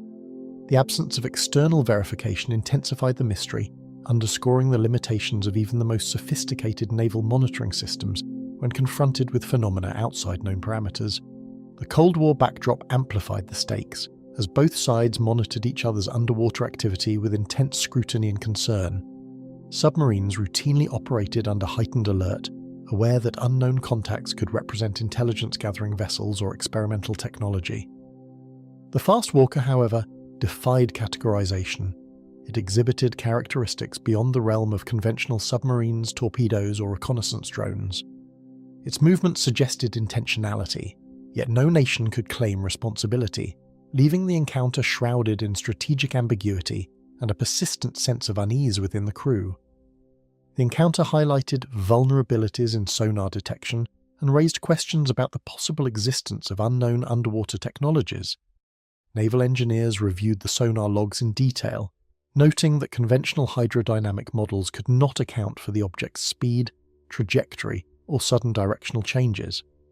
Reports circulated within select channels, prompting discussions about potential countermeasures, experimental craft, and previously unconsidered forms of propulsion. Despite exhaustive analysis, the contact remained classified as unidentified, a reminder that even in an age of precise instrumentation, the deep ocean held secrets beyond current understanding. Even after post-mission analysis, debriefs and expert review, the contact continued to defy conventional explanations, resisting classification or identification. Cold War intelligence agencies catalogued the event, yet no further information emerged to shed light on its origin. Technicians and officers recalled the persistent tension, the way the contact would appear and vanish without warning, leaving only sonar echoes and unanswered questions. The incident remained a benchmark for mysterious underwater encounters, referenced in subsequent patrols as a cautionary tale of both the ocean's depth and the limits of human knowledge. Crew members later described a persistent unease, the knowledge that something moved silently beneath them without acknowledgement from any instrument. Even in the quiet of the submarine's interior, the memory of the contact lingered, shaping operational awareness and personal reflection. The incident became part of informal lore within the Navy, whispered among submariners who had encountered anomalies that could not be explained yet demanded respect. In every subsequent patrol, the haunting possibility of encountering the Fast Walker again influenced both strategy and imagination. In the silent depths of the ocean, the Fast Walker remains an enigma that refuses to surface, leaving only questions in its wake. The radar targets that shadowed military training flights. Clouds drifted over the training range as an unidentified signal first appeared, moving alongside the aircraft without leaving any visible trace in the sky. The radar operators initially assumed it was a glitch or a flock of birds, yet the readings persisted, maintaining a consistent altitude and distance from the formation. Even seasoned controllers, accustomed to interpreting minor fluctuations in radar echoes, felt a prickle of unease. The targets mirrored the flight's paths with uncanny precision, suggesting an intelligence behind their motion rather than random interference. In the quiet hum of the control room, the crew could only watch, aware that the anomaly was real and entirely inexplicable. Voices crackled over the radio with measured tension as pilots and controllers exchanged notes, each trying to make sense of movements that seemed impossible. Airmen described instruments behaving oddly, altimeters and heading indicators offering inconsistent data, while nothing unusual appeared outside the cockpit windows. The flight leaders attempted to maintain normal formation, but uncertainty lingered in every maneuver. Even slight deviations or abrupt turns by the radar targets prompted instant adjustments in the exercises, with pilots unconsciously compensating for a presence they could not see. Communication channels carried a mix of professional precision and subtle anxiety, highlighting the unusual nature of the encounter. Patterns emerged that defied expectation, with sudden accelerations and shifts across multiple scopes, demonstrating a precision that no standard aircraft could achieve. The objects moved independently yet mirrored the routes of the training planes, as if following an invisible script. Each appearance challenged conventional understanding of aerodynamics, with changes in velocity and direction that would exceed the capabilities of even the most advanced jet fighters of the era. Technicians noted the consistency of these patterns, ruling out atmospheric distortion or system error. The targets behaved with a deliberate intelligence that left observers struggling to categorize them within any known framework. The day had begun as a routine exercise, wings in formation over open terrain, yet what was meant to be a standard patrol quickly turned into a scene of bewilderment. Squadrons practiced coordinated maneuvers, executing pre-planned turns and simulated combat drills. Observers on the ground expected nothing more than standard radar traces reflecting familiar aircraft. Instead, the presence of the unknown targets introduced an element of unpredictability that challenged both training objectives and safety procedures. The juxtaposition of normal operations against extraordinary phenomena heightened the sense of unease throughout the entire command chain. Aircraft veered and climbed, attempting to close on the shadowing objects, but no visual confirmation ever came, leaving only readings and the faintest traces on radar displays. Pilots reported the sensation of being followed without understanding the source, a persistent phantom presence in the sky. Attempts to intercept or maintain a parallel course revealed a speed and agility that exceeded the limits of their own craft. Each approach ended in frustration, with the unknown objects accelerating away or subtly shifting position, maintaining a constant, almost teasing distance. The evasive patterns challenged every conventional strategy the crews knew. Specialists reviewed logs alongside atmospheric and electromagnetic data, searching for anomalies or interference that could explain the elusive signatures. The radar arrays were operating within normal parameters, and environmental conditions offered no plausible explanation. Teams considered possibilities from experimental aircraft to electronic countermeasures, yet each theory failed to account for the repeated precision of the contacts. Analysts painstakingly plotted the movements, noting their consistency and timing across multiple flights, yet the results yielded only more questions. The phenomenon resisted classification, leaving both air and ground crews puzzled by its persistence. Similar readings appeared during subsequent sorties, with objects maintaining proximity to the flights in ways that suggested awareness and deliberate positioning.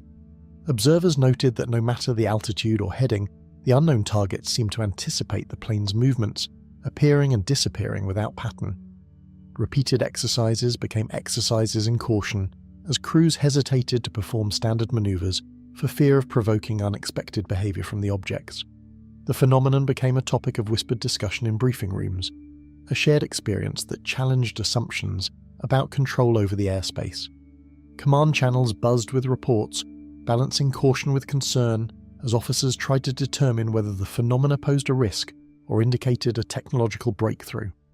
Reports were forwarded up the chain, analysed and compared against known aircraft activity, yet the anomaly remained unexplained. Even within secure intelligence circles, there was disagreement about whether to classify the events as potential foreign surveillance, unknown natural phenomena, or something entirely different. The ambiguity created a tension between operational readiness and the need to acknowledge the unknown. Every unexplained flight contact was evaluated in light of Cold War surveillance priorities. when unknown objects near US military assets carried both operational and political weight. The era's climate of suspicion intensified reactions to the radar targets, as any anomalous activity could signal advanced adversary technology or testing. Commanders reviewed procedural safeguards and adjusted training exercises to account for the unpredictable presence, but no defensive or investigative measures yielded confirmation. The shadowing contacts remained elusive, prompting continuous documentation and post-mission analysis for future reference. The encounters exposed the limits of radar tracking and flight protocol, raising questions about detection reliability and the potential for unidentified aircraft operating in restricted airspace. Radar operators and pilots alike recognized that the incidents were outside the boundaries of conventional aviation knowledge. These events forced reconsideration of safety procedures, situational awareness, and the very nature of controlled airspace during training missions. Debriefings emphasized vigilance and caution, acknowledging the presence of something that could neither be anticipated nor engaged with traditional methods.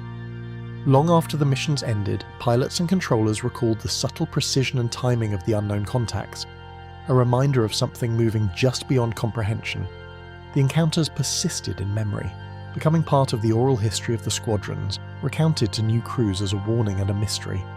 No flight log, photograph, or visual confirmation ever resolved the events, yet the records preserved the detailed sequences of movements and timings. The anomaly became a ghost in the training archives, an unresolved chapter in the operational history of military aviation. The objects continue to shadow training flights in memory and record, a silent enigma that refuses to be fully explained. The disappearance of a military aircraft over the Arctic. Ice-crusted runways gave way to endless white horizons as the military aircraft lifted into the Arctic sky, embarking on what was meant to be a routine patrol over remote territory. The crew followed precise flight plans, aware that Arctic operations demanded constant vigilance and respect for the unforgiving environment. Yet from the moment the wheels left the tarmac, subtle signs of unease emerged. Instruments occasionally flickered, readings seemed marginally off, and the vast, featureless expanse below offered little in the way of visual reference. What began as a standard mission quickly assumed the character of an enigmatic journey, one that would leave an enduring question mark over military operations in the region. The crew operated with practiced precision, checking altimeters, compasses, and navigation charts while monitoring the horizon for any indication of changing weather or obstacles. Hours into the flight, even the most experienced officers noticed minor irregularities in their instruments. The magnetic compass exhibited slight fluctuations, and the artificial horizon wavered in ways that could not be explained by turbulence alone.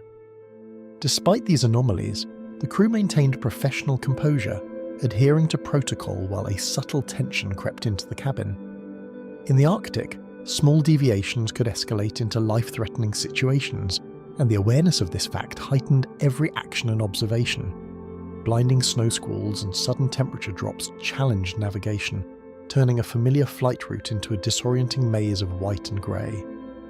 Visibility was often reduced to mere meters, leaving only the instruments to guide the plane across the frozen terrain. Outside, ice crystals streaked past the cockpit windows, reflecting harsh Arctic sunlight and creating illusions of movement that added to the strain. Magnetic anomalies in high latitudes affected compasses unpredictably, and radio signals from distant bases experienced interference or fading, compounding the difficulty of maintaining contact. Every mile traversed reinforced the fragility of human perception in such a desolate environment. Course deviations became apparent, small at first, then more pronounced, as if the aircraft itself were being subtly guided off its intended route by unseen forces. Even with autopilot engaged and calculations checked repeatedly, the plane drifted slightly to one side of its planned path, necessitating corrective measures that produced more questions than answers. Crew members exchanged wary glances as instruments continued to display minor but inexplicable variations, suggesting that the Arctic environment might be interfering in ways beyond conventional understanding. Each adjustment felt provisional, a temporary measure against something that could not be fully measured or predicted. Radio transmissions crackled sporadically, fading in and out over vast distances, leaving ground stations to piece together fragmented reports from an aircraft that seemed to vanish as it moved further north. Messages were brief and sometimes contradictory, offering only glimpses into the crew's perspective before the signal dropped entirely. Air traffic controllers and mission coordinators attempted repeated calls, but atmospheric conditions and the sheer remoteness of the region hindered consistent communication. The intermittent contact heightened the sense of isolation and underscored the vulnerability of even well-equipped military aircraft in extreme polar regions. Once the aircraft failed to report back on schedule, search operations were launched with urgency, involving other military flights and Arctic-capable vessels navigating ice-laden waters under extreme conditions. Teams combed both sky and sea, battling harsh winds, treacherous ice flows, and low temperatures that tested human endurance and technological limits. Search planes scanned vast swathes of frozen terrain, while ships attempted to navigate channels choked with shifting ice. The operation highlighted the logistical difficulties of Arctic recovery and demonstrated the profound challenge of locating an aircraft in an environment where visibility, navigation, and survival were all in constant flux. Radar logs and last known position data were meticulously examined, yet the vastness of the Arctic, coupled with incomplete readings, left analysts with more questions than answers. Multiple radar stations recorded brief blips that corresponded to the plane's route, yet no consistent track could be confirmed. Investigators considered factors ranging from mechanical failure to magnetic interference, but no definitive explanation emerged. The combination of human oversight, technological limitation, and environmental extremes created an enduring uncertainty, leaving the disappearance officially unresolved and heavily scrutinized in post-mission analyses. The incident occurred during heightened Cold War operations in the Arctic, a time when strategic flights routinely tested endurance, technology, and navigational protocols in some of the planet's most unforgiving environments. Every Arctic mission carried heightened stakes, as planes often flew beyond the visual range of friendly stations, relying solely on instruments and intermittent radio signals. The missing aircraft's disappearance was not merely a logistical or operational concern, it represented a potential strategic vulnerability, raising questions about whether environmental hazards or unidentified phenomena were at play. The stakes amplified the mystery, situating it at the intersection of operational risk and geopolitical anxiety. Search teams and surviving flight crews later recalled an eerie quiet over the ice fields, punctuated only by the distant hum of engines that never reached their intended destination. Those who participated in the recovery and support missions described an unsettling sense of emptiness, where the Arctic landscape seemed almost sentient in its ability to absorb the missing aircraft without a trace. Helicopters hovered over frozen plains, pilots scanning ice ridges for any sign, but nothing yielded confirmation. Memories of the mission persisted with an almost mythic quality, each retelling preserving the tension of the unknown and the frustration of unanswered questions. The disappearance prompted reviews of aircraft instrumentation, flight safety protocols, and emergency procedures for Arctic missions, yet no changes could account for the fundamental mystery of the vanishing flight.